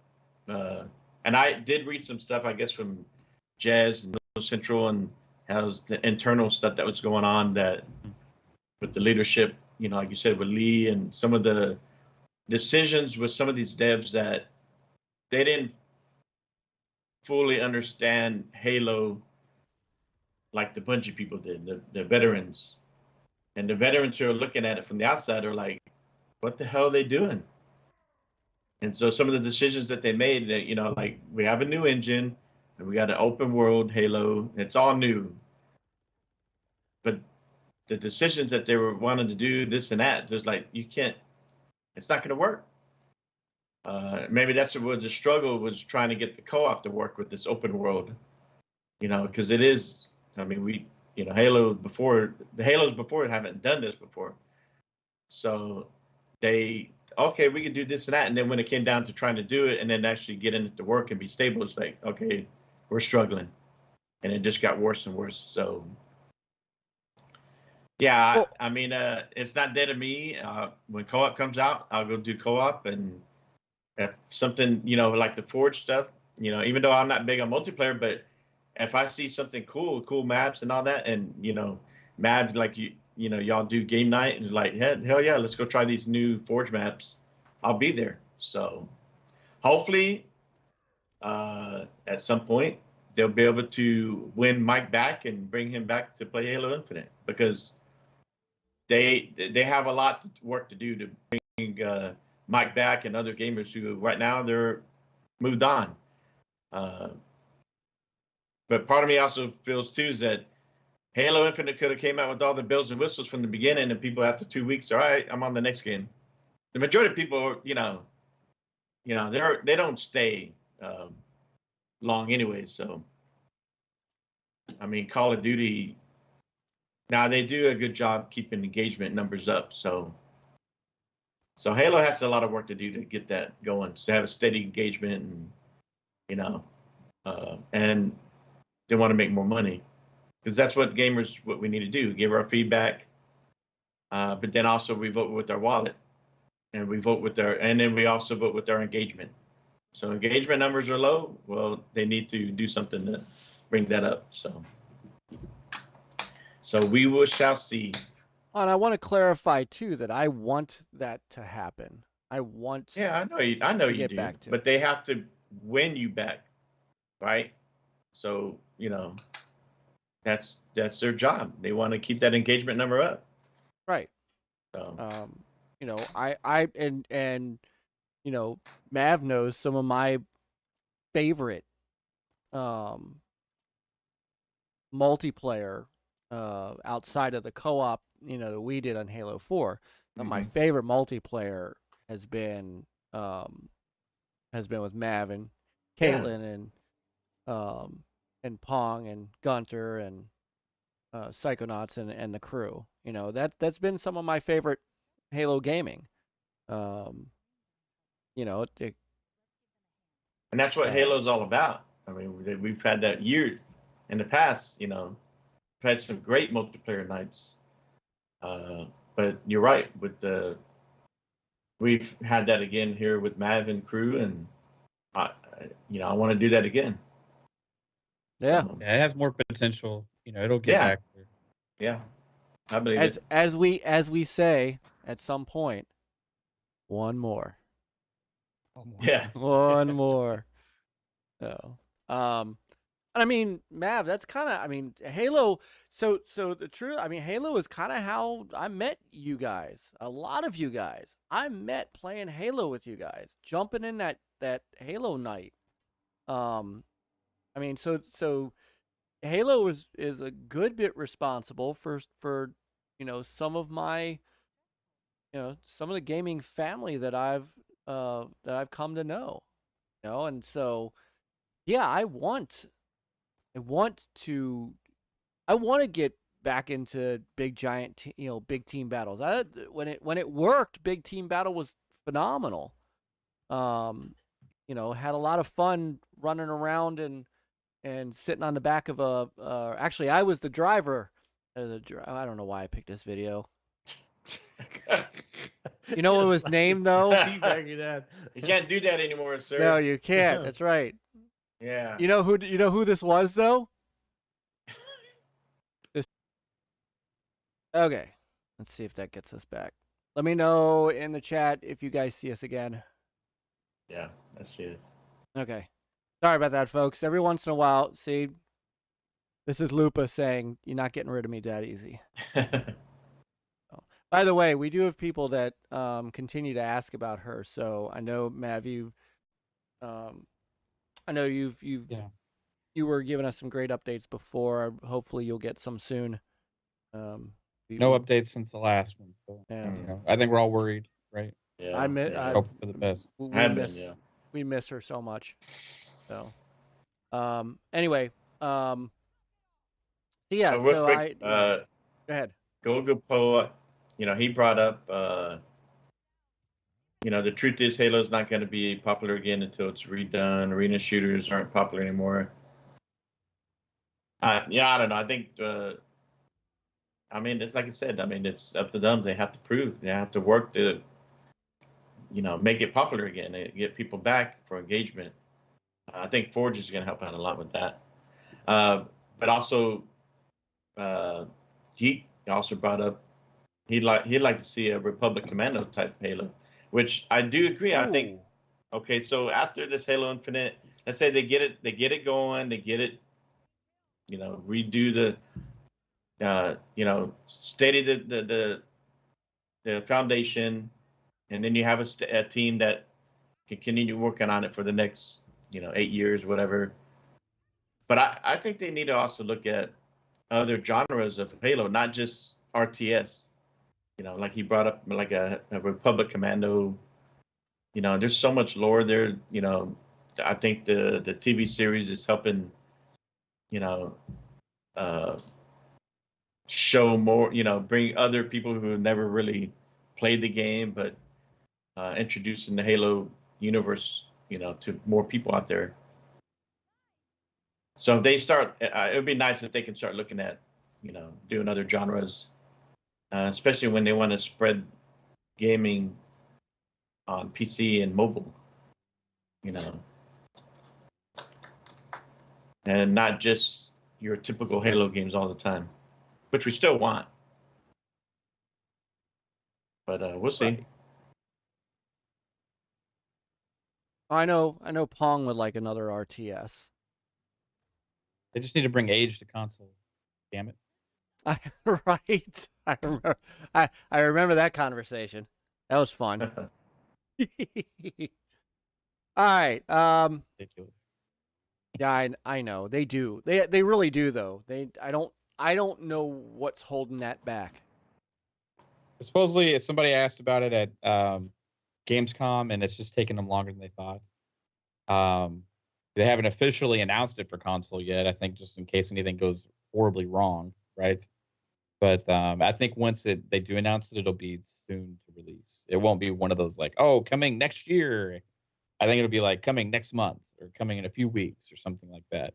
Yeah. And just the disappointing thing is like with those games, and I've been critical of Xbox for this. It's one of my critiques of Xbox. I love a lot of what Xbox does, but sometimes there's fair criticism to be had, and a little bit of hypocrisy there with their aspect of play anywhere. Gamers should be able to play where they choose and all this kind of stuff. And you'd make all these games that used to be only on console. You make sure that the extra dev time is implemented to make sure it works across all these different PC configurations and input devices and all these different things for console gaming, right? To be on PC now, and you also bring them to cloud, and you have all these different things and stuff, but you don't make it a priority from day one that Age of Empires is going to be coming to console, and it shouldn't be an after the fact thing, right?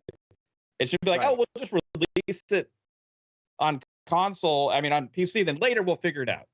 Yeah, that should never be the mentality, right? Because that's not what their mentality is with the opposite. Right.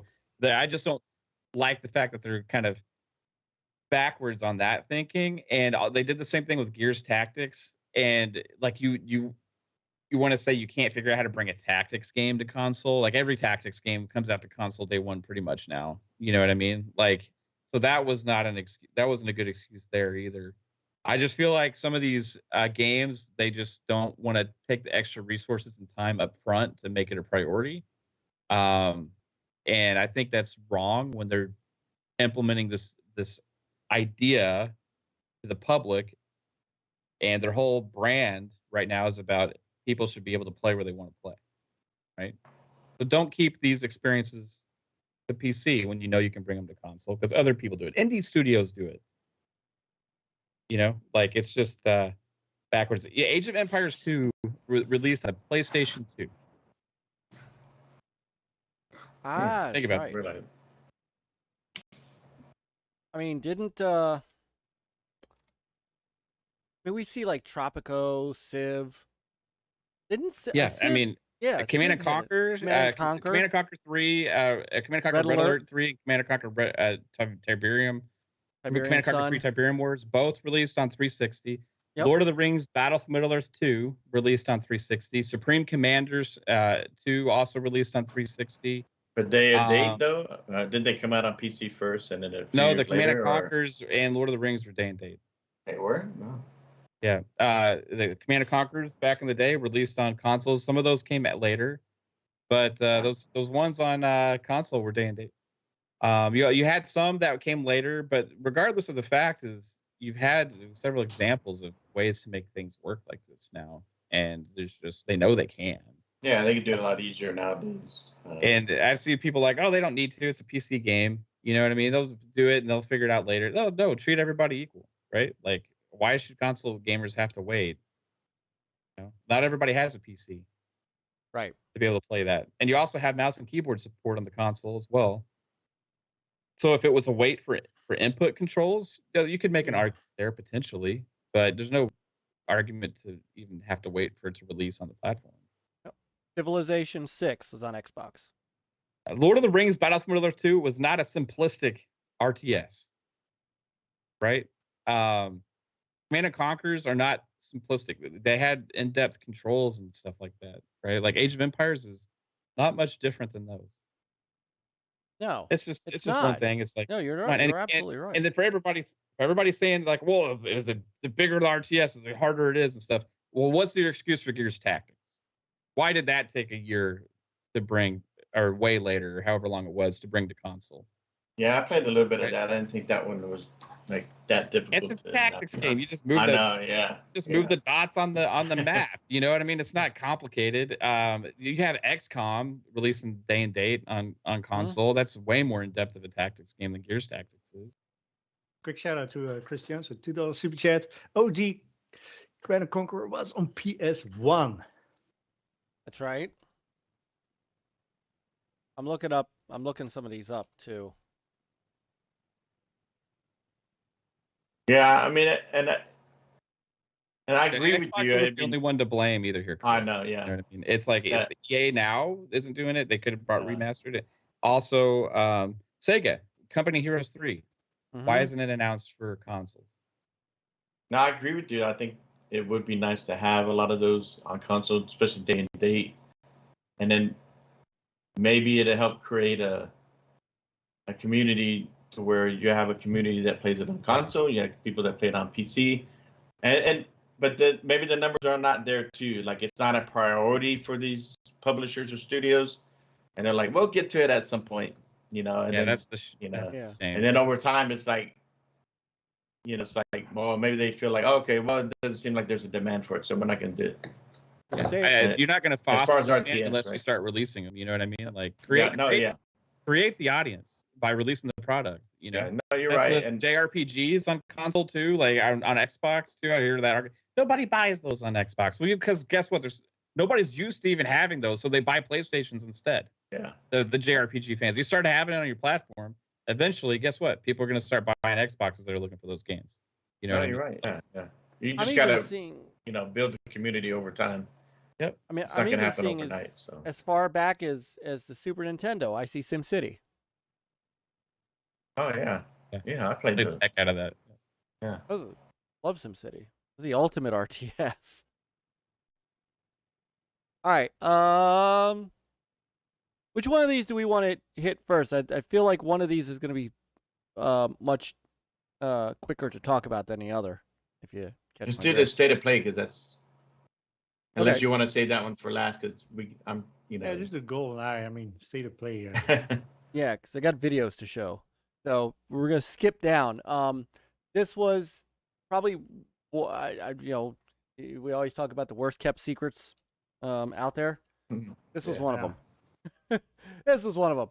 So today, thank you, Rare, for not doing this on Thursday. No offense, Mav. But Well, it's probably thanks to Nintendo, right? I am curious about this. So here's okay. So, and I'm looking to see. I think they did it earlier because isn't we still have Tokyo Game Show this week too, right? Isn't Xbox gonna do something? They have it on Thursday. They have their conference on Thursday. It's at like 4 in the morning my time. Yeah. Oh, you'll be up. But I gaming. think they just wanted to get ahead of all that other stuff coming out or news. Yeah. Well, plus GoldenEye was shown at State of Play. I mean, a Nintendo Direct. Sorry. Yes. So. So the cat was already out of the bag that this is well, even though it's not the exact same thing. That's but what it is the same thing. Well, it is right. So it is and it isn't, and there's some little oddities that I want to go over because, I hate that I'm on social media, but unfortunately I am. So this ended watch up. out because it's just some. Yeah, go ahead. Well, so Nintendo put this out first. Ready up your objective, secret agents. Nintendo 64's GoldenEye 007 is coming to Nintendo Switch for Nintendo Switch Online and expansion pack members now with online play. So everybody's like, all right, this is it. The first thing I saw somebody put was, I thought Microsoft had this. And then I know when I saw that, I was like, okay, cool. We could do some stream nights, you know, get 4 of us, you know, do some GoldenEye multiplayer going. And here you go. The 25 years after its original release, experience GoldenEye 007 faithfully recreated for Xbox consoles includes achievements, 4K resolution, and a smoother frame rate, even in split-screen local multiplayer. Coming soon to Xbox Game Pass. I don't know if you guys noticed this. I caught this. You know where it's... Hold on, sorry. You know where it's going into. Hang on, I'll pause it at the Nintendo Premier Plus, whatever it's called. The online well, thing. it's... Yeah. This. Notice the lower right corner. Not many people caught this. Going into Rare Replay. Talk about a mothballed. So that's. I think that's why. Yeah, they said if you own Rare Replay Replay digital, you'll. Yeah, you have. Yes. Yeah. So we were just talking about games that are still getting content. Well, how about Rare Replay? which is one of just as an aside. A lot of people have that because it was a mixer pot freebie at one point. One of my A mixer favorite was still one thing. compilations on a system. Easily one of my favorite compilations. All the stuff that's in there, I still go back and play some of that stuff. So anyway, so what Nintendo is getting is the original N64 version. What Microsoft is getting, what Xbox is getting, is a remaster. I mean, it's a remaster. Or it's not even a remaster. I mean, it's actually because it was never on Xbox, so it's like upscaled and some new gameplay enhancements and stuff like that. So it's pretty much a remaster. Well, would you call it a remaster or a remake? Because a remake involves way more than this. Like for me, this is a remaster. Like a remake, you would have all new graphics and you'd have way more enhanced gameplay and stuff. No, I hear you. I guess the reason this is almost like a recompile. Yeah, maybe that's what, because they're saying, because remember this was never on the Xbox, so they're building this. but Rare has rights to also along with Nintendo. What I expect is Perfect Dark. If you play the update they had for Perfect Dark on Rare Replay, I expect that kind of attention to maybe a little bit more. Yes, but Perfect Dark was on the Xbox 360. Not that Perfect Dark. The arcade, the remake, the remaster of the original Perfect Dark. Right, the one that they brought out for N64. Rare Replay. Yes, the N64 Perfect Dark.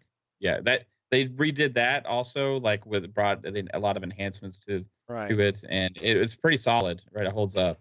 I would expect that kind of attention, but just a little bit more. I bet you Rare was hoping to get this on Rare Replay back in the day, and it just didn't happen. But Nintendo over time, has some licensing rights or something.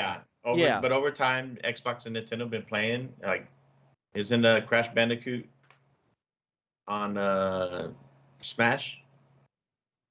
Something like that.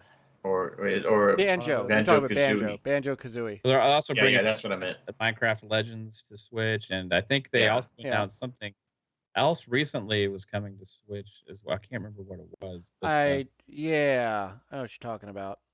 I know. Yeah. Well. All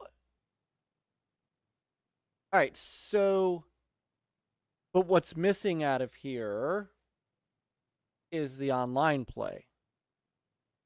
So far we've seen. There's not going to be any online for the Xbox version. I think that has been confirmed. It is. Yeah. It is going to have in a trick around way on the Switch. It's not what it was originally. Everybody was freaking out at first because we're like, "What? It's going to have online on the Switch?" First off, we found out it is two separate versions, right? One is, and the way that the Switch has their with their classic game collection they have for like the premium stuff or whatever. For those 64 games, they have this way to trick the games into thinking that you have like a LAN going or split screen or whatever. So basically, it's like making it to where you're still playing in split screen mode, but other people are playing with you. So when that was announced, I'm like, okay, I wouldn't ever even dream of doing that anyway, right on a Switch. It's like right. But it would have been a nice feature to have for Xbox to go the extra mile and figure out a way to bring online onto it. But maybe it just wasn't possible. I have no idea. But would they have been allowed to? Like maybe Nintendo's like, no, we're gonna do this. So who knows what kind of deal they had? It's a system level thing with Nintendo. Well, it's not like extra work to the game because it's like the same game that's being ported over. On the Xbox, they would have had to go and make it like either have a system like the Switch has with a system level offer or like operation, or they would have had to go and actually do extra work with the game to make it. Probably if you add the whole live stack to it, it might be too much at this point in time. Who knows? Nintendo is just a hack, Yeah, and maybe Nintendo says no, because we can't do online, you can't have it either. Who knows? You know what I mean? Maybe that's part of Right. like the how sometimes they have the parity clause or whatever Yeah. on the contracts, right? Maybe something like that goes into it, or maybe they would say you have to develop a whole new version for us and bring multiplayer to our users as well. Who knows exactly what the reasoning was? However, once I realized what the Switch Online was, I got way less disappointed about that. So originally, yeah, I think they, so Dread, I think they deleted and re-added that. So Dread had sent me a photo that of the official James Bond Twitter feed that said GoldenEye 007, one of the most influential games of all time, is coming to Nintendo Switch and Xbox Series X with online play. I think they deleted that one and replaced it with this one, Dread, which now just says Nintendo Switch Online and Xbox Game Pass. And if you go to their to the Bond site, because I guess this is this makes sense. It's I think they just didn't have the right information. So yeah, exciting though. Regardless, I mean, if you were looking forward to playing a classic, we'll see how it holds up. Sometimes nostalgia isn't what you think it is, and you go back and you play, and you're like, oh, this sucks now. But hopefully the controls are good. Way they are reworking the controls to make it fun, because some of those games just don't hold up well control wise, and that kind of. I've never played the original, so it's my first time. So. Oh, really? I loved it. I loved the campaign, and then, my had buddies that we would just camp around the 64 and go at it with 4 controllers, pissing off our girlfriends. I don't have that anymore. Like with 3 buddies are gonna hang out with me and play split screen co-op. Of this game. So if this was back in the day, you know what I mean? It would have been awesome. But people play online now for multiplayer, really, and especially games like that. It would have been nice if they would have put a little bit more effort into that. Make it online. Even if it was system link, so you could trick it and other stuff. Yeah, so you get to own it for free with Rare Replay, but it's also going to be in Game Pass. Yeah. So if you don't have Rare Replay, you'll be there. Although to be Alvin, he said fair, this one's adapted twin sticks control for Xbox. Yeah. True. But of course, not on the 64 version. A good chunk of Rare Replay is already in Game Pass anyway. So you're only missing. Play itself is in Game Pass. So. It is, and so that's true. So if you have Game Pass, you're set no matter what. But if you don't have Game Pass, you have Rare Replay, you're also set. I mean, so the other thing is we don't know when. It's coming soon.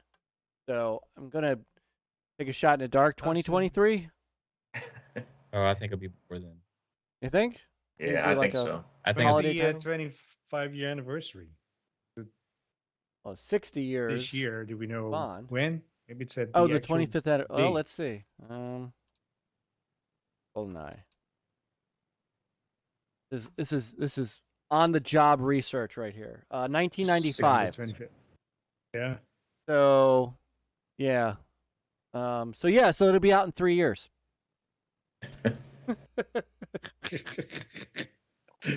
All right. So, about the time the Call of Duty exclusivity kicks in for Microsoft. Okay. I'm sorry. I didn't mean that. Okay. So. We will recreate it using Forge. Oh, there you go. There you go. Then we can play online. You can do. They could do that. I mean, Forge is so powerful. I mean, you may not be able to get the weapons to look like that and stuff. What I mean, but you can try to create the maps and stuff. Thinking somebody is. You could make you can make some of like the proximity mine stuff. You could probably work some of the stuff because they have Forge has these things where you can actually tweak what objects do, and you can switch what weapons fire. You can do object scaling, all these different things. You could maybe make an object, turn it into a mine potentially. Wondering if they could do that. That would be cool. So, all right, so we'll see how that comes out. Mm-hmm. So, All right. Let us. I say Go we to- do a quick Nintendo Direct. I just go through because I think we have a little bit more to talk about on State of Play. You know, of course that's 20 minutes, but what they show. But I don't know if you want to do it. I'm good with that. If you guys are. Yeah. I'm not. Look. I'm not the biggest Switch person, so. Well, that's why I'm thinking that, and that way, State of Play, what they showed at the end, we can close it out with that. All right. All right. So you guys tell me what you saw you liked, and I will do my. If I can remember, I my- did watch them So both. many freaking games, Myke. I know. Yeah. Direct, they had a lot. Yeah. I remember seeing a lot of farm kind of games. I was A lot of hyped games that I about wouldn't play. the new Fire Emblem. Fire Emblem Engage, I think is what it was called. I can't remember the name of it, but I love Fire Emblem. I like tactics games, right? And Fire Emblem Awakening was so good. Fire Emblem Three Houses kind of fell off for me because I felt like it was a school simulator more than it was a tactics game. And I spent way too much time in that school hub, like dealing with all that stuff. This seems like it's bringing it a little bit back closer to what I want from a Fire Emblem game. So I'm really excited for Fire Emblem, the new one that they announced. And again, 2023. Also, Octopath Traveler, however, it's BS. That's not coming to Xbox, coming on everything but Xbox. Yeah. Part 2. Absolutely. Part of that timed exclusivity nonsense. Well, it's not even exclusive. It's coming to Switch, coming to PlayStation, coming to PC. It's just they're just not releasing it on Xbox. Would it be kind of cool if it was on PC? It was like play anywhere and then magically appeared on Xbox. It's that loophole. Think about it. Yeah. Let's see what else was there. There was Pikmin 4. Yeah. That had a lot of people excited. They had the other thing, the augmented reality, like Pikmin Go type game. I forget what it was called, but a lot of people were excited about that. I'm not, because I know there's going to be mindless zombies walking around the downtown of my city, and I'm going to have to try and avoid them because they're all going to be staring at their phones, walking around in masses and You have a circles. hood ornament before you know it. These guys, when they were playing Pokemon Go, they just walk across the middle of the street looking at their phone when there's traffic going everywhere. It's like, what are you doing? You realize there's people around you. There's not an actual Pokemon there. We don't live in Fantasyland. Pick your head up and walk across the street and make sure there's not a car coming, moron. Like, it's insane. Like the Pokemon Go stuff that was going on. However, it was a phenomenon. This could take off. Bayonetta 3. Yeah, Bayonetta 3. That's exclusive to Switch, so Nintendo. Though. Yeah, that's coming this year too. Yeah. Ways of the Witch. We also got Fatal Frame. That's coming to Xbox and everything. That was a decent announcement. Fatal Frame was very popular. Resident Evil Cloud. Of course, they finally did announce a date for Legend of Zelda: Tears of the Kingdom. Yeah. That's coming in May. What they showed at the end. Yep. They had a lot of stuff, man, that I was. It did. I honestly, like, I hate the Switch as a device. We talked about it before. Like, yeah, I do not like it. I think it is a very outdated device. It's holding the potential of what the games could be back, or how they could look, at least. I think Nintendo has amazing games, and they don't look as good or they're not as expansive or detailed as they could be because of the system in which they are on, right? However, the creativity and the talent of the developers there continue to astound me. They're absolutely amazing. And I've been telling Kate I'm going to have to get a Switch OLED just to get caught up on some of these JRPGs and tactics games and stuff, like these turn-based RPGs. I feel like the Switch is a time machine. It's like a time machine back to like 12 years ago, like 2000, the years between 2007 and 2010. Like a lot of the types of games that were coming out then are still releasing on the Switch today. And even maybe go back before then, like PS1 style games and Super Nintendo style games, right? You get a lot of those games that we love, nostalgia type things, but they're new, right? I would just love if they had a device to showcase those games better on. However, it's like when you see these game announcements, like, holy crap, I could have been 12 years old and that game been announced and looks similar to that. You know, this obviously looks like a way better version of that, right? But I would love a new device so I could get more excited. So it's not even a question for me, right? But I'm gonna have to fork it over. It's too much backlog now. Yeah. I think. Right. Just between the last 2 years now, you got or last year, you got Triangle Fantasy or Triangle Strategy. Sorry, you got Triangle Strategy. You got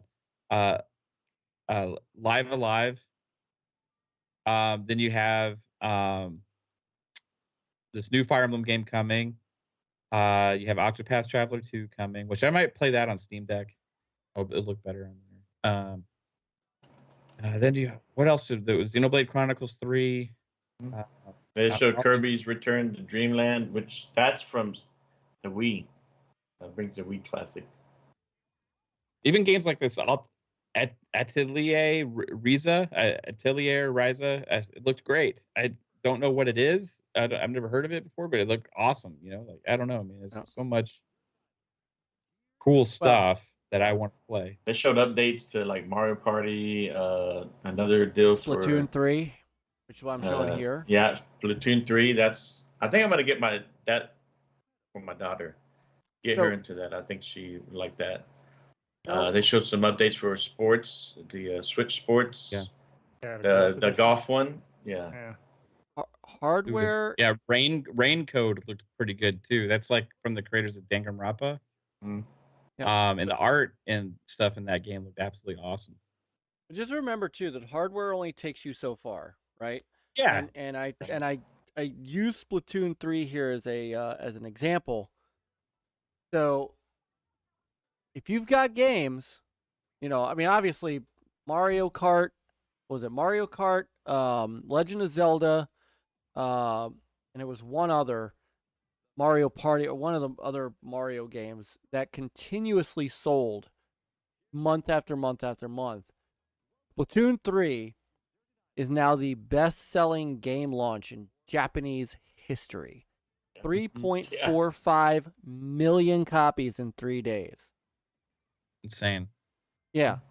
So you don't have to have the craziest hardware. You don't have to have. You just got to. Sometimes you just have to have the games to back it up. Yeah. So. And it's amazing that this is a new IP. Well, you know, not new, right? This is third, but still, you know, they made a lot of money off of Mario, Zelda. You know, your traditional franchises. But this is kind of a new IP in how popular it's become. Yeah, it's crazy. And then I want to introduce this to my daughter. Yep. So I might get into it with her. And what's ironic is the record that it beat was Animal Crossing New Horizons, another Switch game. Yeah, that was big too. Yeah. Yeah. So it just goes to show, Nintendo. I'm pretty sure Nintendo doesn't need Call of Duty. No. Sorry, did I say that out loud? They're not crying. They're not crying for it. Nope. They're not. And if I was Xbox, they try to categorize them separately almost. Oh, because they release family-friendly games. Yeah.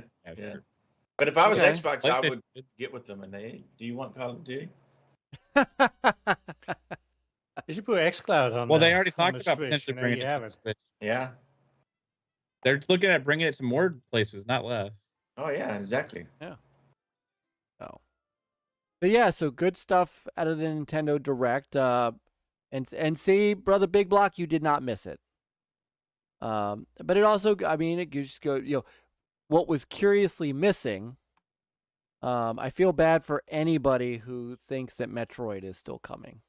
I see. Well, why did they show? Because they have a new studio that had to go back to the beginning Yeah, on it. Who's doing that now? I can't remember if it was the studio in Austin. I can't remember if they were the original or they're the ones working on it now. But yeah, I'm not up on my Nintendo studio names. They also did show Tunic is going to Switch. Yep, And end of this month. here's for you, It Peter. Takes Two. Yeah, it Bay takes two Farm. one game here last year. Yeah. Sifu is going to Switch. They showed that. What? Yeah. Sifu is going to Switch. Yeah. November.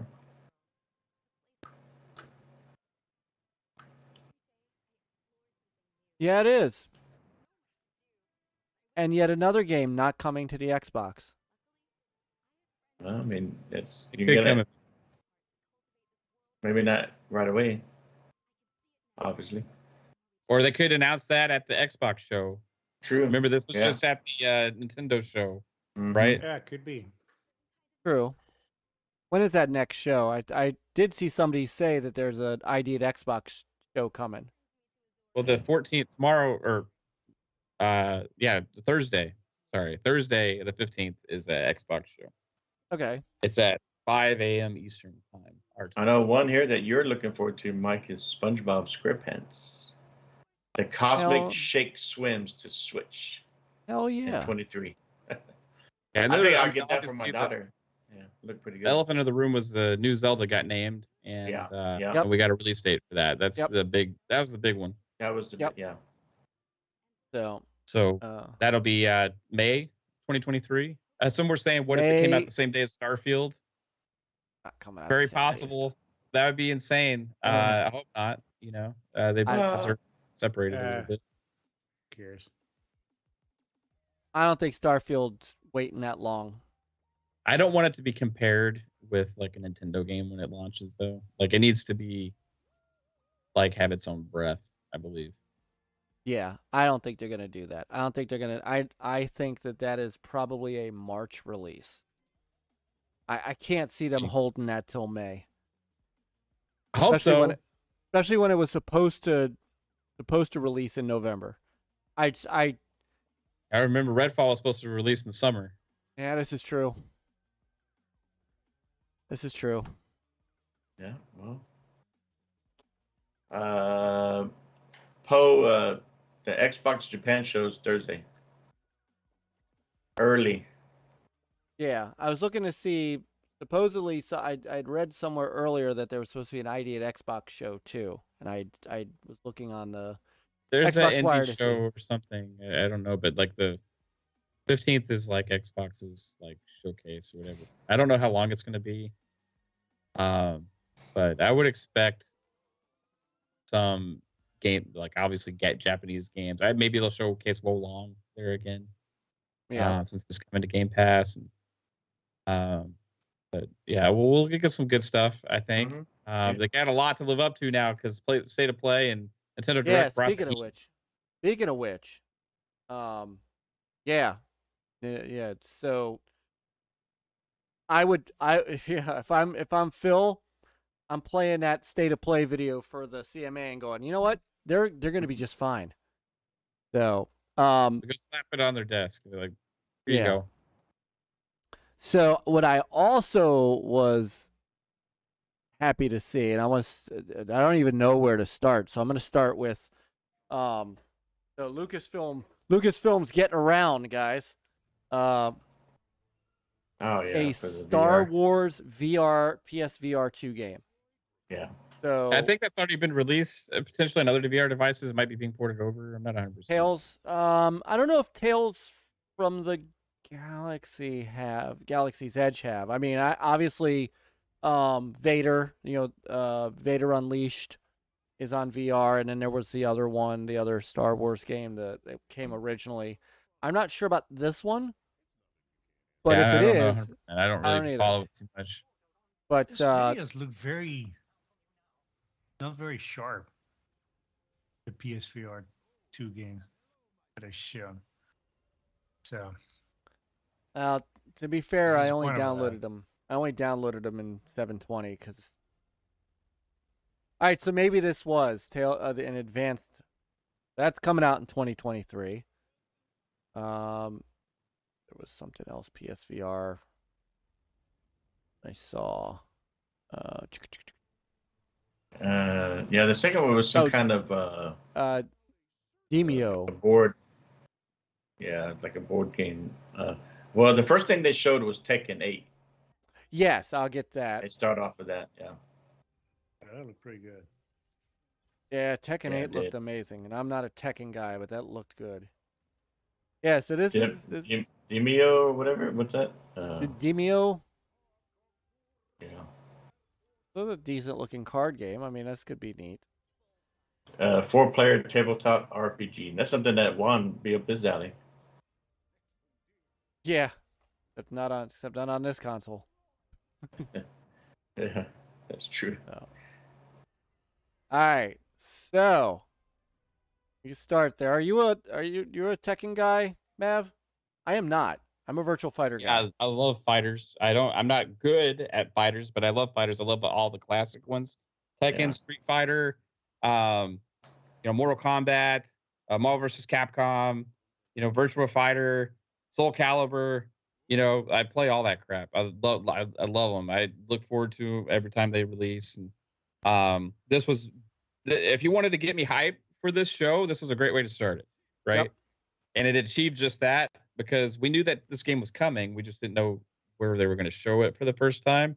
And to kick this off with this awesome in-engine Tekken. We don't know how much of it's like pure gameplay. Some of it looked like gameplay, but then they kept going to different like scenes that looked like it wasn't. However, it was in engine for sure, and it just looked gorgeous. And I'm hoping it's back. Like Tekken, the last Tekken game was not it, right? It did not click. It was dated in a lot of ways. It had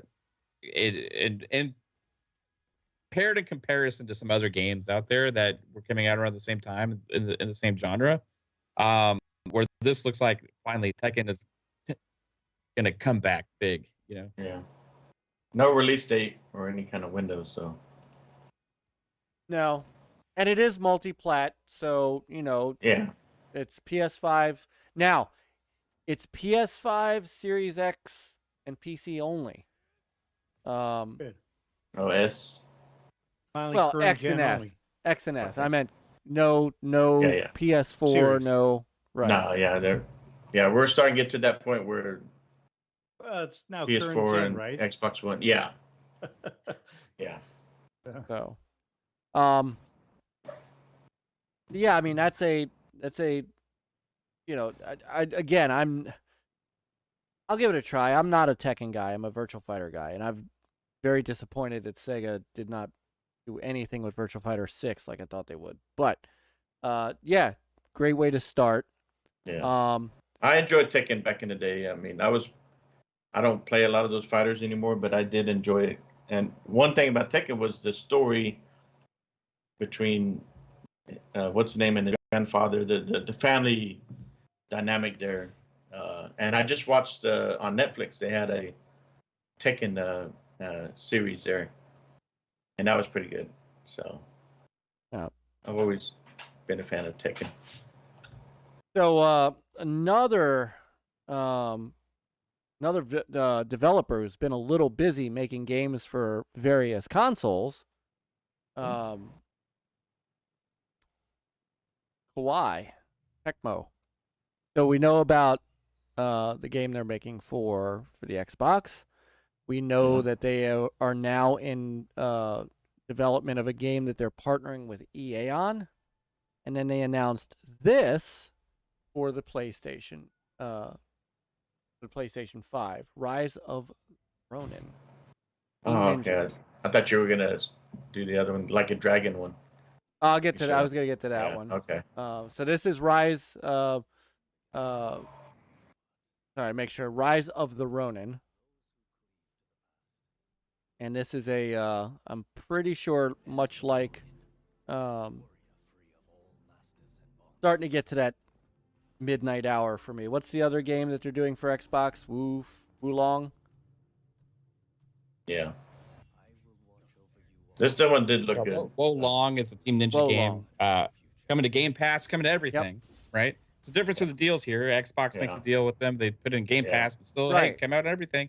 That's PlayStation true. does a deal. Hey, you're only releasing on our platform, right? And however, I don't care. This game stole the show for me. This is my most anticipated out of this entire group. You're talking about this era in Japan, where the samurais are fighting for their own survival. You have the Japan is going through a lot of changes. You have the Americans there as well. If y'all seen the movie The Last Samurai, right? This gives me like those vibes of that era here, and I'm all about this, dude. This looks like a Ghost of Tsushima, like Assassin's Creed-esque, like Team Ninja game. Like looks like it's really open. Dude, this is up my alley 9,000,000%. Like I'm gonna get this day one, hands down. I'm super pumped. I'm actually more excited for this game than I am Wolong because it's more of my style game. Right. Just personally, I'm really looking forward to Wolong as well.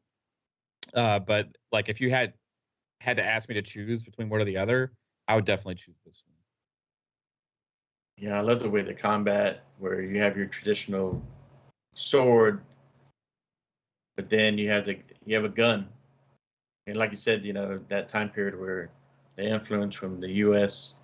bringing in those weapons, like, and of course the movie, yeah, it looked great. Yeah, it looked real good. Hopefully,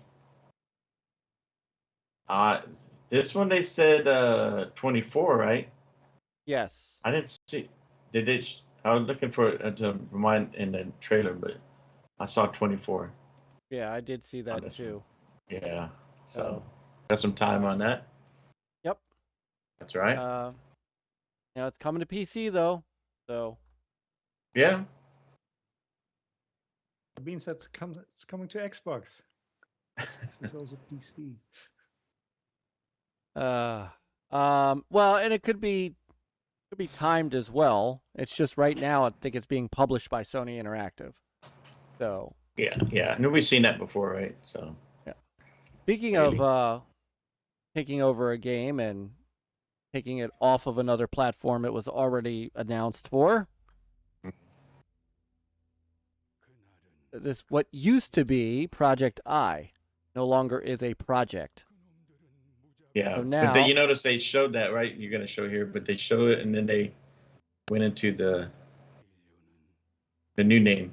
Yes. Stellar Blade. Did it on purpose. Maybe nobody would notice. Yeah, this was originally announced for Xbox, and now it's Correct. not. It's now money hatted by PlayStation also. So again, slap this on the CMA's desk and say, here's an example of doing deals to improve your brand while hurting the other. And is this great for Xbox gamers? Are Xbox gamers celebrating the fact that this is not coming to Xbox? No, they're not. Bill should say, when Sony Interactive made this deal to pull this from our platform, that it was originally announced for, Jim didn't think about our gamers and what this would mean to our gamers. Oh yeah, I mean, it's like Matt said earlier that people say, oh, you don't have enough JRPGs on Xbox, this and that, but Microsoft and Xbox, which part their fault too, but the way Nintendo and more so PlayStation, it's like they don't want these games going on Xbox, especially from Japan. So, and this is one good example. Like you said, they could show this to CMA and say, look, we try to compete with them in the Japanese market, but they, make these deals where these studios have no, I guess they feel like if they don't work with the, Sony on it, then it could hurt them later on. So they have to keep it off Xbox.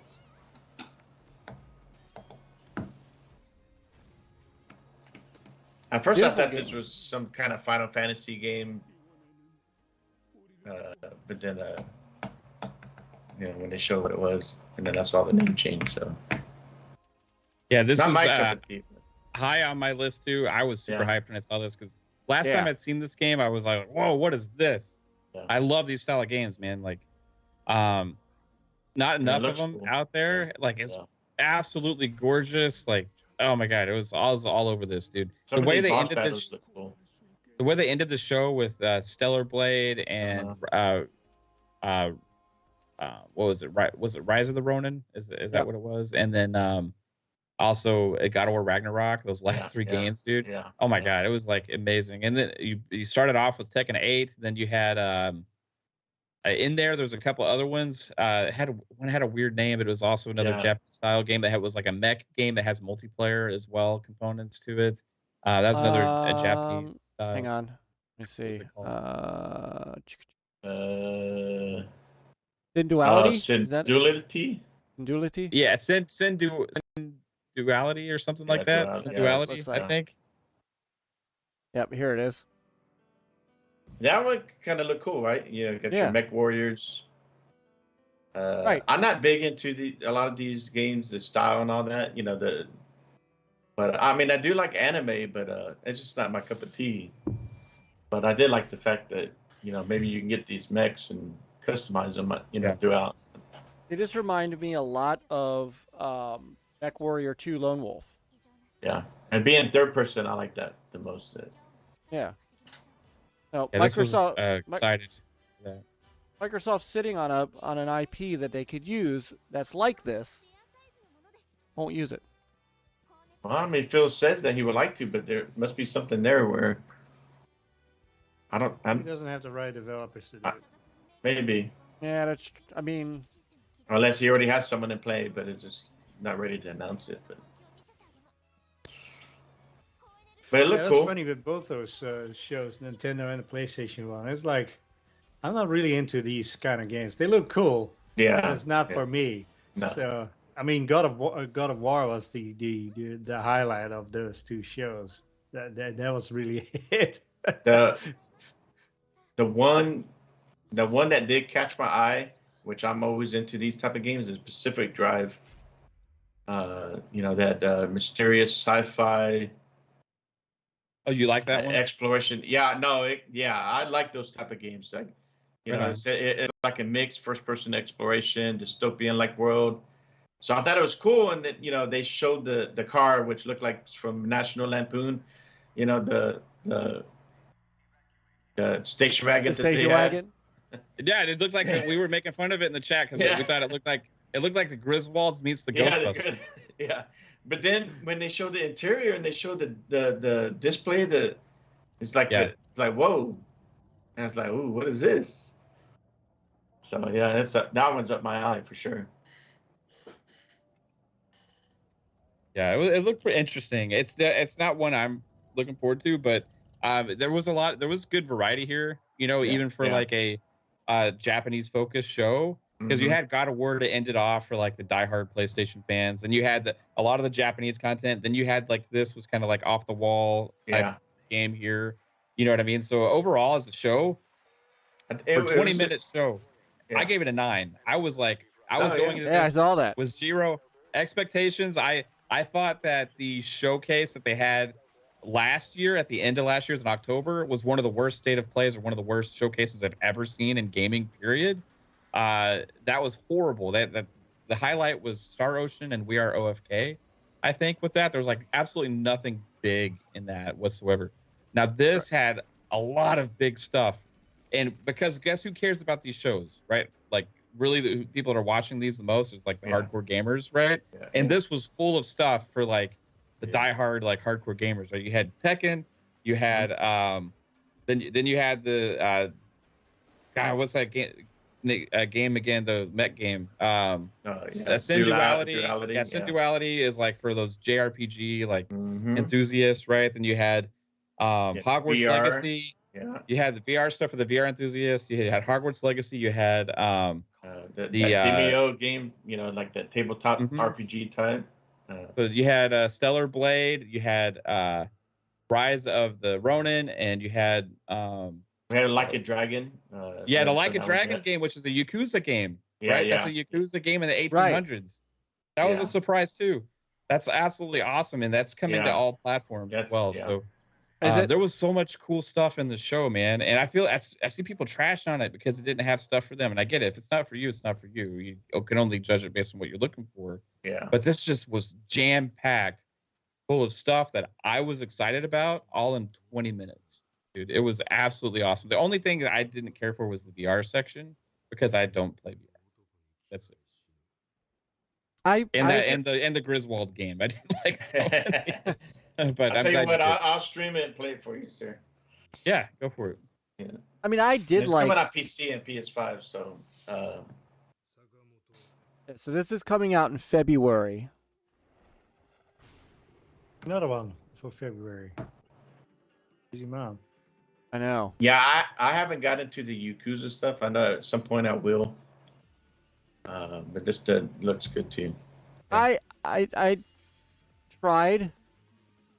I'm not. I like the combat, but I didn't. It was All the other kinda- stuff to go with it.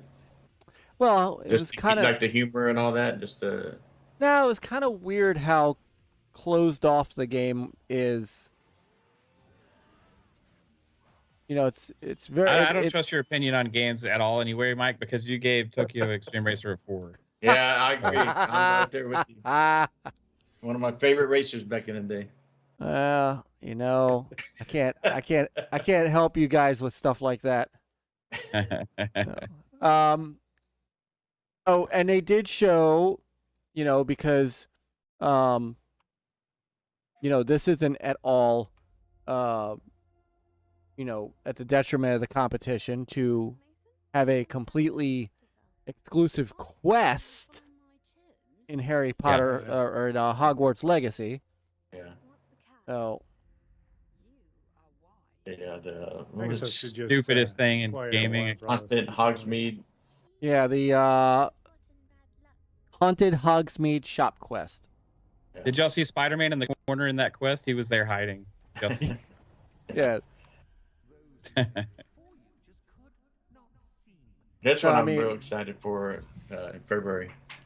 I'm gonna have to Yeah. play this with the wife. Yeah, she's a huge Harry Potter Yeah. fan. So What are we going to do in 2023, guys? I mean, how are we going to do this? I- 2022 was like so lean for big titles, right? A lot of great games to play. Still nothing. yeah, like, still, no sort of games to play, right? Yeah. But as far as like the big like AAA stuff to be excited about, that a lot of people get hyped about, gets a lot of attention, was pretty low, except for on first party for PlayStation, first party for Nintendo. Right, but on multiplats and on Xbox's side, obviously, really low. But 2023 is going to come out like with more content than I've seen in any year, I think, ever in a short amount of time. So I don't know how we're going to handle this. It's going to be absolutely crazy. You know what's sad about it is, I think I've said it in one of our shows before. It's like, even though games are really good, they might not get the attention that they deserve. Yeah, So that's going to just, happen. You know, you only have infinite resources like time and money. well, I mean, Wonder the how much pandemic they kind of have, you know. put these studios in that position where, Yeah. you know, we got to delay it another. You know, doesn't matter how big or small the studio was. Got a lot of delays. But yeah, I can Yeah. see that games review really well, but don't sell up to their expectation. Yeah, and it's like Matt said. It's interesting to see. We know when the next Breath of the Wild is coming out, but Starfield, and then you got Redfall. Are they willing to release around that same day or that same window? It's like, you know, you want that attention to be on certain games. You know, get that attention for at least a couple of weeks, right? It's good that they, you know, these dates are getting out there though for a lot of these Yeah. games. They can make Yeah. better decisions, right? Yeah, that's true. I hate when they don't announce release dates for like till like 2 weeks before release. You know, I think that overall Xbox has got the tools they need now to make the best decisions for their Yeah. releases. And they got a lot in 2023, so it's going to be They do. interesting. And then that doesn't even account for the fact that, you know, by that time, that's the Activision Blizzard deal may be done, and these games like Diablo 4 Mm-hmm. are actually probably going to Game Pass day one, even though that'll be multi-plat. Game Pass day one on that title is going to be like its own exclusive, because that goes across not just console gaming, but that also goes into PC Game Pass as well. Yeah. And that's going to be big for that. And then you add mobile and cloud gaming for Diablo 4 into there. Yeah. That's, you can't overlook how big something like that could be, because that's like one of the number one PC RPG games. Like, and it's a looter. It draws a lot of attention, a lot of hype. Diablo 3 was a huge launch. It was, yeah. Oh yeah. I think with all these games, like that first half of next year, it's so much. And I think Game Pass is going to help with that, because it helps, like, in the past, when you have games get lost in the shuffle, especially in the fall, and people have to make a choice to go buy a game, right? But with Game Pass, it helps lessen that to where people are like, I know it's on Game Pass, so like today I'm gonna go try this game, and I'm gonna go try the next game next day, whatever, from week to week. You don't have to worry about, can I afford to buy these games that are all coming out here around the same time? I can just now, day by day, I can make a decision on which one I want to play today. So I think that's going to help out a lot as far as when it comes to, all these games coming out so close to each other. As far as if they're in Game Pass, All right. A grazer's delight. As my buddy Pong Soul is a grazer. I'm a grazer. I don't finish a lot of my games, and except for very special ones, or ones that really get me sucked in. Yeah. But hopping between games is going to be like a feast. I know. I do that a lot too. Yeah. I do the same. Peter is our game finisher here on the show. The game is good. I'll try to finish it. Even if it's not, like Red Dead Redemption 2, you still finish it. What? You didn't like Red Dead Redemption 2? I didn't. It's another one. Oh, geez, Myke. It's like the game of the generation, last generation for me, man. Well, So sure. good. It's like hold the A down for horse. That's huge eye porn, but it's like the story was like so spread thin, and it's like Did you finish it, Peter? Yes, I did. Yeah. Okay, so you have a right to criticize it. Did you finish it, Myke? Nope. Mike's still stuck in the snow. Yeah, I'm still stuck in the snow. I'm still holding down A for horse. I'm still holding down A for horse. I remember we were in party chat when he started that, and he just kept complaining and this stuff, how long does it go? Like, and then he just got discouraged and said, "Fuck it, I'm not playing anymore." Wow. I don't know. The story in that game is like, it is so great. amazing. All the like, different characters and all that. Arthur Morgan, I feel like, is one of the best written characters ever in a game. Yeah. Like, as far as that Red Dead 1 person, Red Dead 1 was great too. Did you like the ending of Red Dead 2, Peter, and how that all transpired? Yeah, it was the story wasn't bad. It's just the pacing of it is like, I don't know. No, when you got a big. Maybe I like one better because it was more, I don't know, it felt more structured. It was more focused. It was a lot less. It was more, yeah. I mean, it was the open. hunting was better. It was easier to see, and I think 2 wasn't as easy. And I said, screw that. That's because there was less trees in 1. Maybe. I remember in 1, I sitting on my horse and ran around the whole world, the whole map and stuff. That was just fantastic. I know. I love the fishing in Red Dead Redemption 2, though. All right, so here's the PS2 resistance for. Yeah. One thing about 1, I'll come back to it. It's like once you play as the son, what's his name, Jack or whatever his name was. At that point, it was like downhill because I hated his voice. The zombie DLC was great. No. Yeah. Undead Nightmare. So Myke, when they showed the controller, when they said, "Okay, we got one more thing," I was like, "That it? They're just gonna show the controller?" Yeah. And I was like, "Come on." I was like, that's gotta be the worst troll ever. And then they went into the trailer, and I was like, "All right,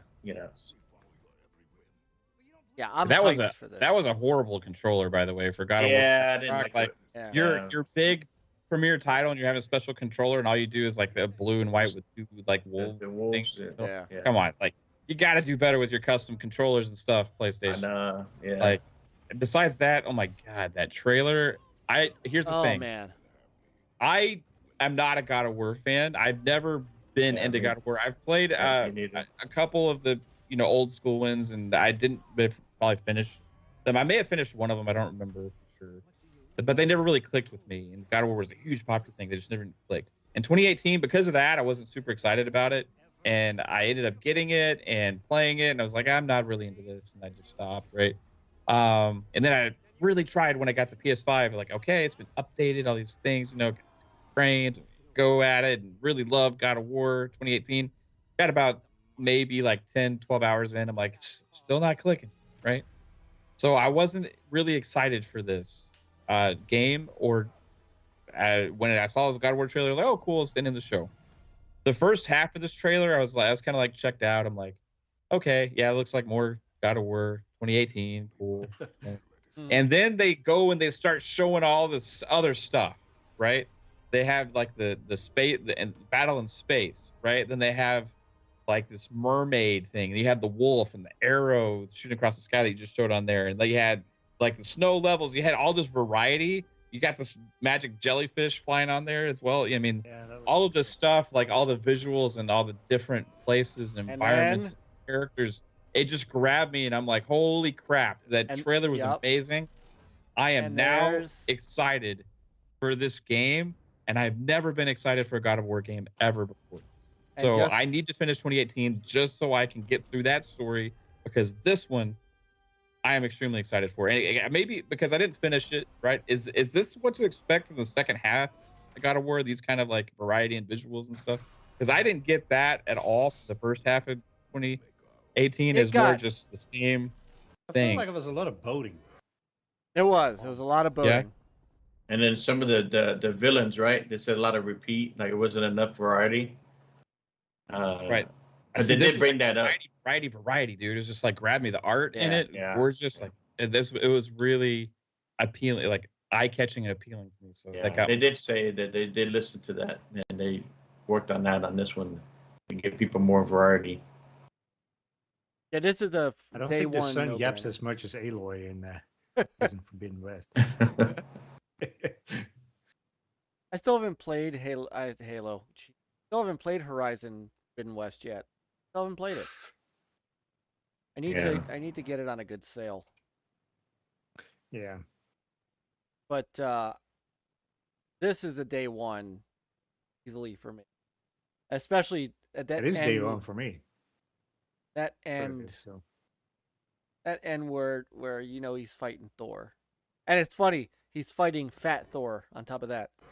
So he's fighting Fat Chris Hemsworth. Yeah. I am curious, like how this story is gonna play out from Ragnarok, because we had the movie, of course, Marvel, when they did their Ragnarok movie, Valhalla. They had their they talked about the Ragnarok, but it wasn't all about the Ragnarok. So I'm curious to see how this plays out, because where does he fit in with Ragnarok? Is he a reason why Ragnarok is happening, or is he helping fight with some of the gods? Well, I mean, if you think about it, Thor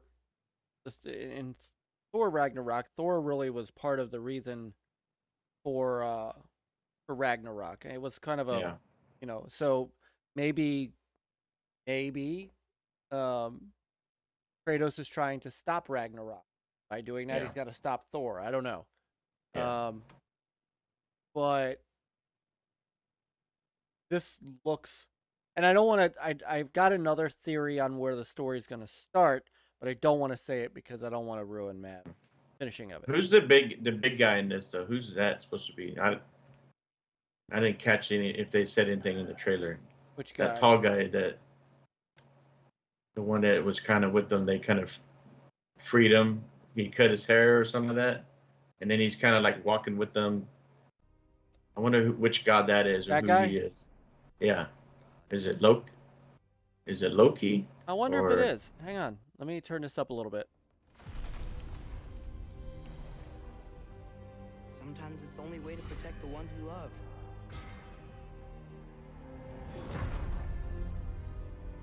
Puts down his end. Walks away. I know you. God killer. What Ah, is it doesn't want say. from me?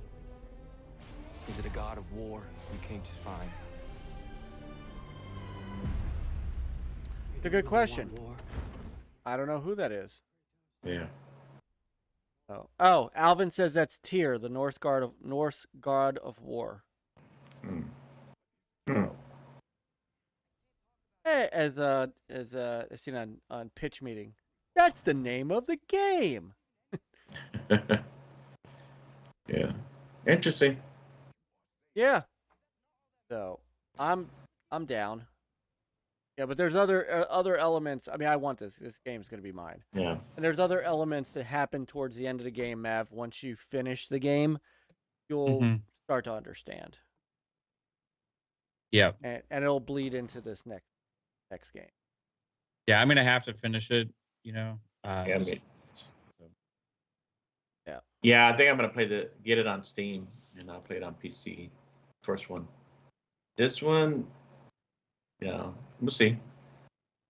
If I beat the first one, see if I can play this one on Steam too. Well, it's like, of course, it's not coming out right away. So, but it seemed like they're bringing their big first-party games sooner. Is Miles Morales on Steam? No. We know Spider-Man is, right? So they Just haven't brought that yet. Yeah. Yeah. So they haven't brought any of their PS5 games on PC yet. Yeah, but they've announced that Last of Us Part 1 remake is. Oh yeah. See, I might play that there too. What about Yeah. didn't Returnal hit PC? Maybe. I think so, but that's now it's more, that Yeah. dumb doing that. I think they maybe a different publisher. I think that's them. But I don't know if it's Housemarque, on yet. I'm not sure. But yeah, this was a good state of play overall. I agree with Matt.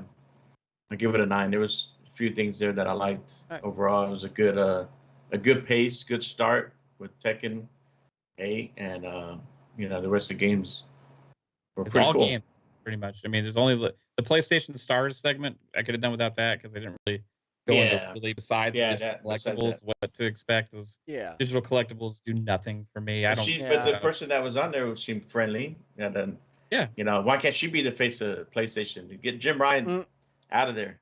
Even the other guy, the one that's the head of Gorilla, or whatever, Herman Holst. he doesn't appeal to me either. Like they need to do, because they had some friendly people faces that interacted with the gamers and all that in the PS4 days, and they kind of went away with that because of Jim Ryan. So, anyways. And by the way, Miles Morales is coming to PC when it's coming with when they port over Spider-Man. They're porting Miles Morales as well. Okay. Spider-Man's already there. The these ports for Spider-Man remastered. This was in June. Insomniac confirms that Spider-Man Miles Morales will also be releasing for PC alongside Spider-Man Remastered, and that was June 3rd. It's not. That didn't happen. All right. that didn't happen. All right. At least I don't think so. Because that Spider-Man Remastered is already on PlayStation. I believe Miles Morales is not. All right. It may still be on the way then. It's coming. But yeah. After State of Play all their PlayStation- games are coming. Yeah. Like, a they blog by Insomniac. They've already said all of the franchises are coming. Yeah. So.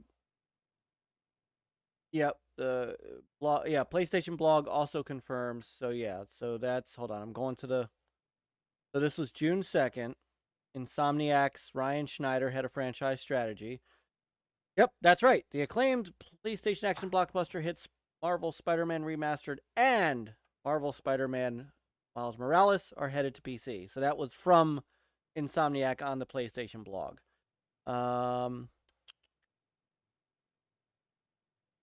Yeah, I don't know when Miles Morales is hitting. Oh, here we go. Here we go. For now, we can reveal that Marvel Spider-Man Remaster will launch on PC on August 12th, which it already did, while Spider-Man Miles Morales will launch on PC in fall. So it's on its way. They're just bringing it a little bit later. Yeah. So. Oh, what's up, Boogeyman? Brother Boogie's in the house. Okay. All right. So, where are we at on time? Did we beat Pong? No, we're 3.5 hours in, or 3 hours in, I think. All right. Yeah, 3 hours. Yeah. Still have a good bit of people watching. They've all fallen asleep. So Yeah. That's okay. I know that feeling. What would y'all rate the? And I know, Chris, you said you agree with Peter. Did you give the State of Play a grade? Yeah, I mean the show itself was pretty good. Probably like 8 out of 10. For the Nintendo Direct, their voiceover is so bad. It's like, oh man, help me out of my misery. So just based on that, I give that a 6. Is it better than it? Oh, okay. You said the Nintendo Direct. Yeah, Nintendo Direct. I wish they would just have like voice. subtitling of what they were saying instead of like, Yeah. I'm pretty close to a 9 on that too. Maybe an 8.5. I can't decide because I thought there's so much stuff there for me, but I think there could have been like some more other exciting things, that have been like bigger announcements. And it was a 45-minute show, right? But I think overall they killed it today too. Like they just added more reasons for people to own a Switch, which is what they're supposed to do, Well, if they've got you going after your 7th Switch, then yes, I would say so. I've sold all of them previously. I didn't just throw them away. I got originally what happened. So we bought 2 around launch time of the Switch. Well, I owned them for like a year or 2, maybe, and I played on it every once in a while, but ended up collecting dust more so. Then enough stuff had released, and Animal Crossing hype. I was like, okay, we're gonna dive back in. We got like Mario Party stuff coming, and all this stuff. I was like, yeah, let's get back in here. We're gonna have fun games with some of our friends and stuff, and so I ended up getting 3. Ended up going again. I got one for me, one for my wife, and one for my daughter. We played it like 2 days, and none of us touched it for like 2 months. So we just got rid of them all again. But since then, they've released all these dang games again now, and I'm having that itch feeling again, But it's just each time I just like at launch or around launch when I got Xenoblade Chronicles 2, super excited for it. Just the visuals on that thing's like just where I could barely read the words. They're so dang blurry, dude. I mean, I'm not exaggerating either. Like it's just I had a hard time getting past it. I felt like I was playing a game that was released on old hardware that I was playing. Like I felt like I was playing on a 360. You know what I mean? And I don't want on a new device and a new game that comes out that I just paid $60 for to have that feeling. So that's why I ended up moving on from them. I just couldn't spend enough time on it to justify owning it anymore and buying games for it. Instead, the money became more valuable to me, so I just sold them. But now there's, like I said, there's this backlog that's forming again. All these strategy games and JRPGs and stuff. What I love. So I don't know. A question I have is, will the Switch OLED, because I haven't had an OLED, be enough of a difference maker for me that I could enjoy it? I don't know. Maybe somebody that has an OLED, how much better is it than a regular Switch? Because I don't even prefer playing in handheld mode. Like if Steam Deck kills the Switch visually, right? But yeah. Oh yeah. So it's just I can enjoy playing the Steam Deck in handheld mode because its screen is huge and the visuals are insane. Like Resident Evil 2 remake on that thing, I was playing it. Oh my god, it is insanely gorgeous, But there's nothing like that on a Switch. You know what I mean? You can't get that whatsoever. not that detail. Google Bo said poll. it's nice. Yeah. He said it's nice. He think it's worth it for the screen. I'm thinking about getting the OLED for myself. My daughter has the original one, Yeah. but then I was thinking about getting a more light. enjoyable for handheld mode, right? Yeah. Yeah. I was thinking about getting the wife a light one, but Yeah. yeah, I actually I'm like the the same. 3DS XL more than I do the Switch, to be honest. We've had that. I had the Zelda version edition somewhere. I don't know where it's at. My kids still have their Switch lights. They still like them. Yeah. Yeah, I also like that. Oh. Speaking of that, I also like the Rabbids Mario game. That was one of my favorite Switch games. Was the Kingdom Battle, and so Sparks of Hope. I actually am looking forward to that game as well. And out of all the games that do look the best on the Switch, it's usually like the Mario games and stuff like that, right? Those usually perform really well in docked mode as well because they usually have pretty good resolution and they're 60 frames and stuff. It's when you get into these JRPGs and third-party games sometimes, and it's like it really starts to get under my skin a little bit, you know. But as far as like that, I'm excited about that game too. That just adds to the list.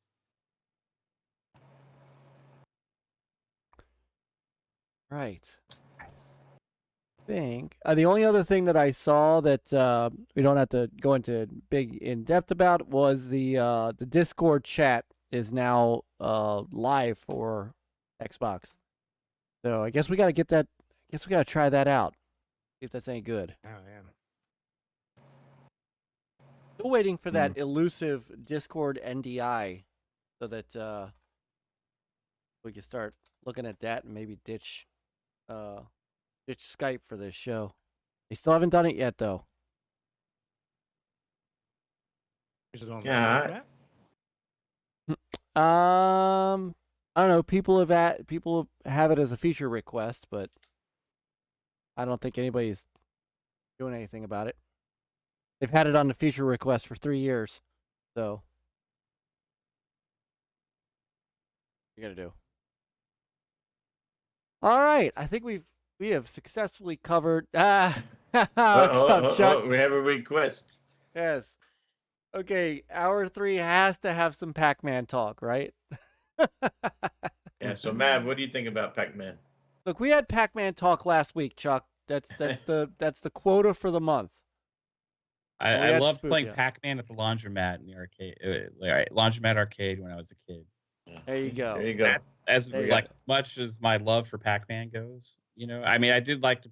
If I was walking by a random arcade, an old arcade at the bowling alley, or like when I was a kid, or like at a pizza joint or something, and they had a Pac-Man machine, I would love to play it. Pizza Hut, right? They had the tabletop to sit down. Yeah, Pizza Hut. You know, they had like CC. We had a CC's Pizza. Still had those as well back then. They had the little arcades. And, yeah, I loved playing Pac-Man. I liked Mrs. Pac-Man. I loved all of them. But yeah, that's some of the first games I played was Pac-Man. My favorite device that I had to play Pac-Man was a handheld, and it was shaped as Pac-Man. So the screen was kind of like where the mouth would be or whatever, you know, and you hold it, and it was yellow, and it was my favorite thing. I took that thing everywhere with me. Yeah. Don't ask me where it's at. Under there you go, DJC. Under your car like that you owned like 20 years ago, probably. Under the seat. Mm-hmm. There you go. Actually, my mom has a storage. She doesn't get rid of stuff, so I believe I have a box there with the Atari 2600, probably the NES and Super NES, and whatever else electronic. What you should do, Chris, is you should grab that box. Don't even look in it. Yeah. Right. Just peek in it and make sure you grab the right box. Right. Yeah, I know. Really go through it or anything, and then bring it here on one of y'all's shows, and then do like a dig through the box. And see I should. That would be cool. That'd be a neat little segment. A time capsule. Yeah, time capsule. Chris's youth. Chris's you time get his capsule. old Playboy magazines that are all stuck together. Nice. Like there's so many games that I played back in the day that I've forgotten, you know, that I played. It's like sometimes I have to ask my brothers, like, what do we play? What to try to remember. So Yeah.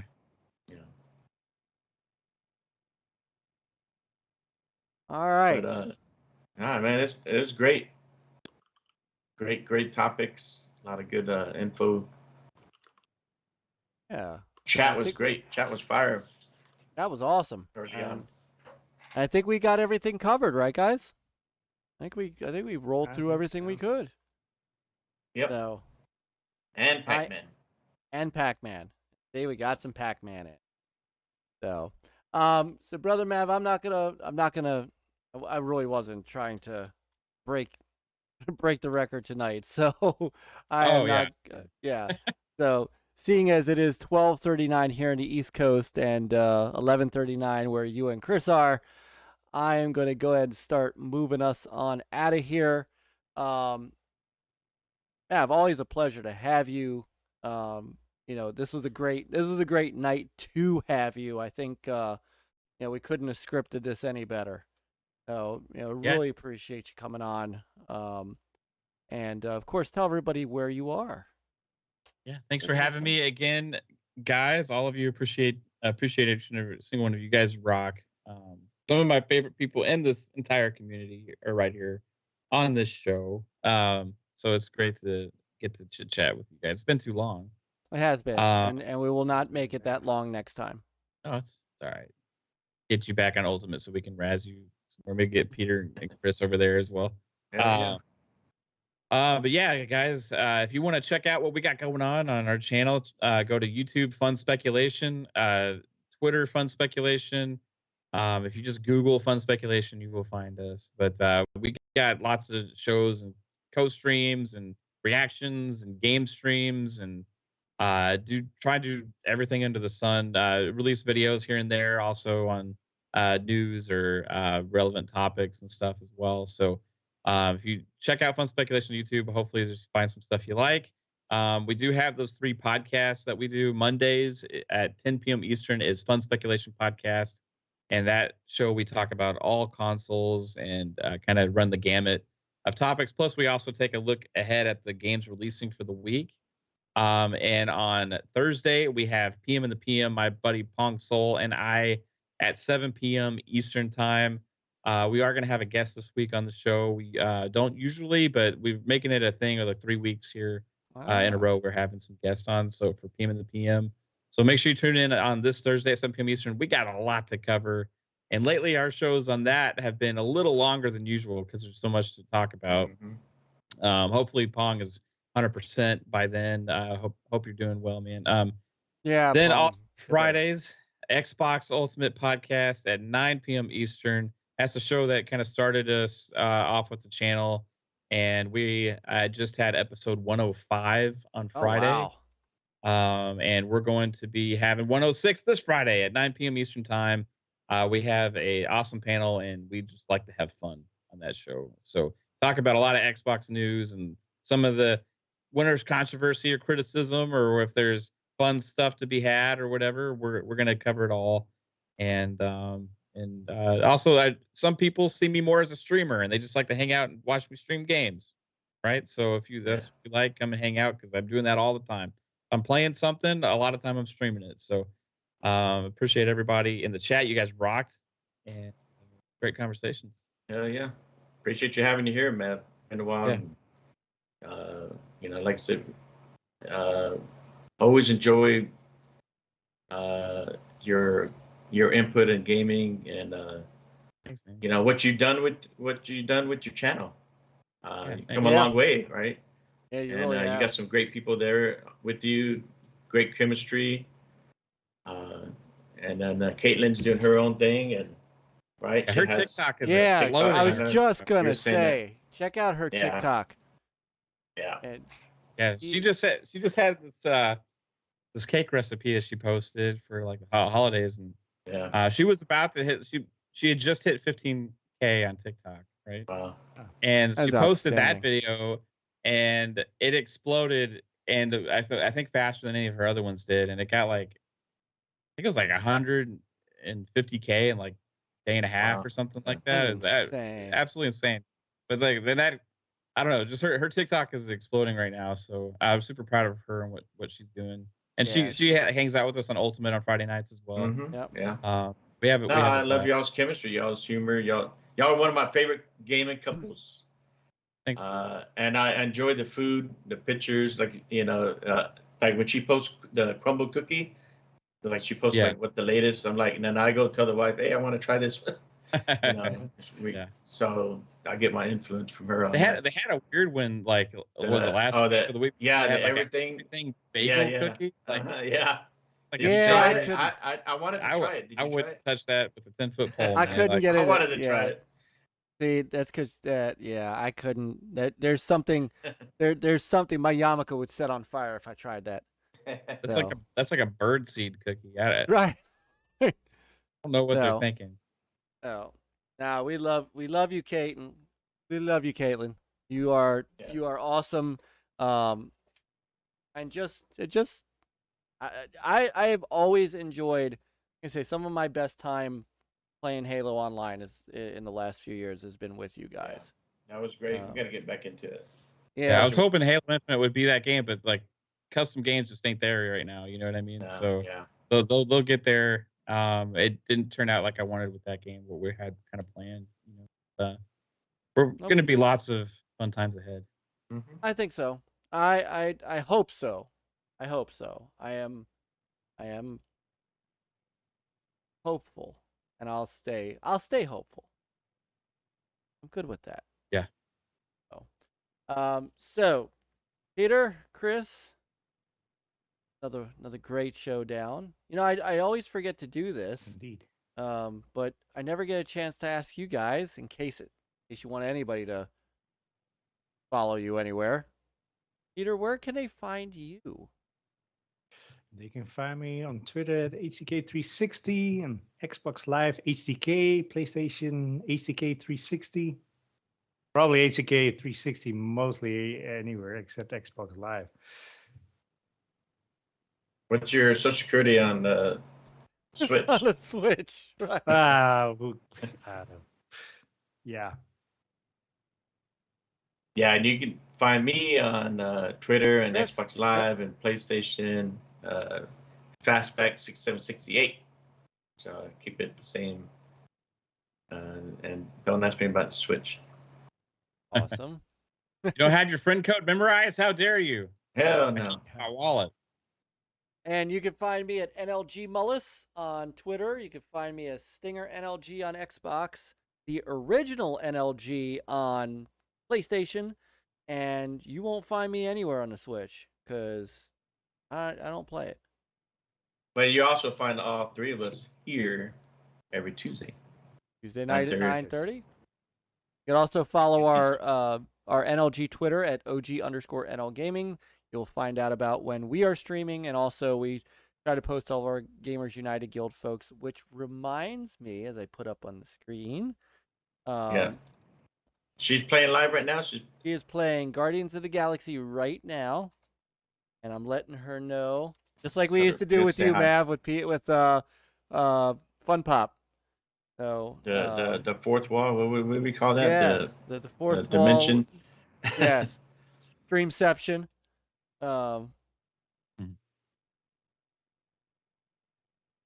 So when you're finished, head over to Sister Trinity and stop, say hi, give her a like and a sub. She is the newest members of the Gamers United Guild, and just a wonderful, wonderful person. And she's on Twitch, right there.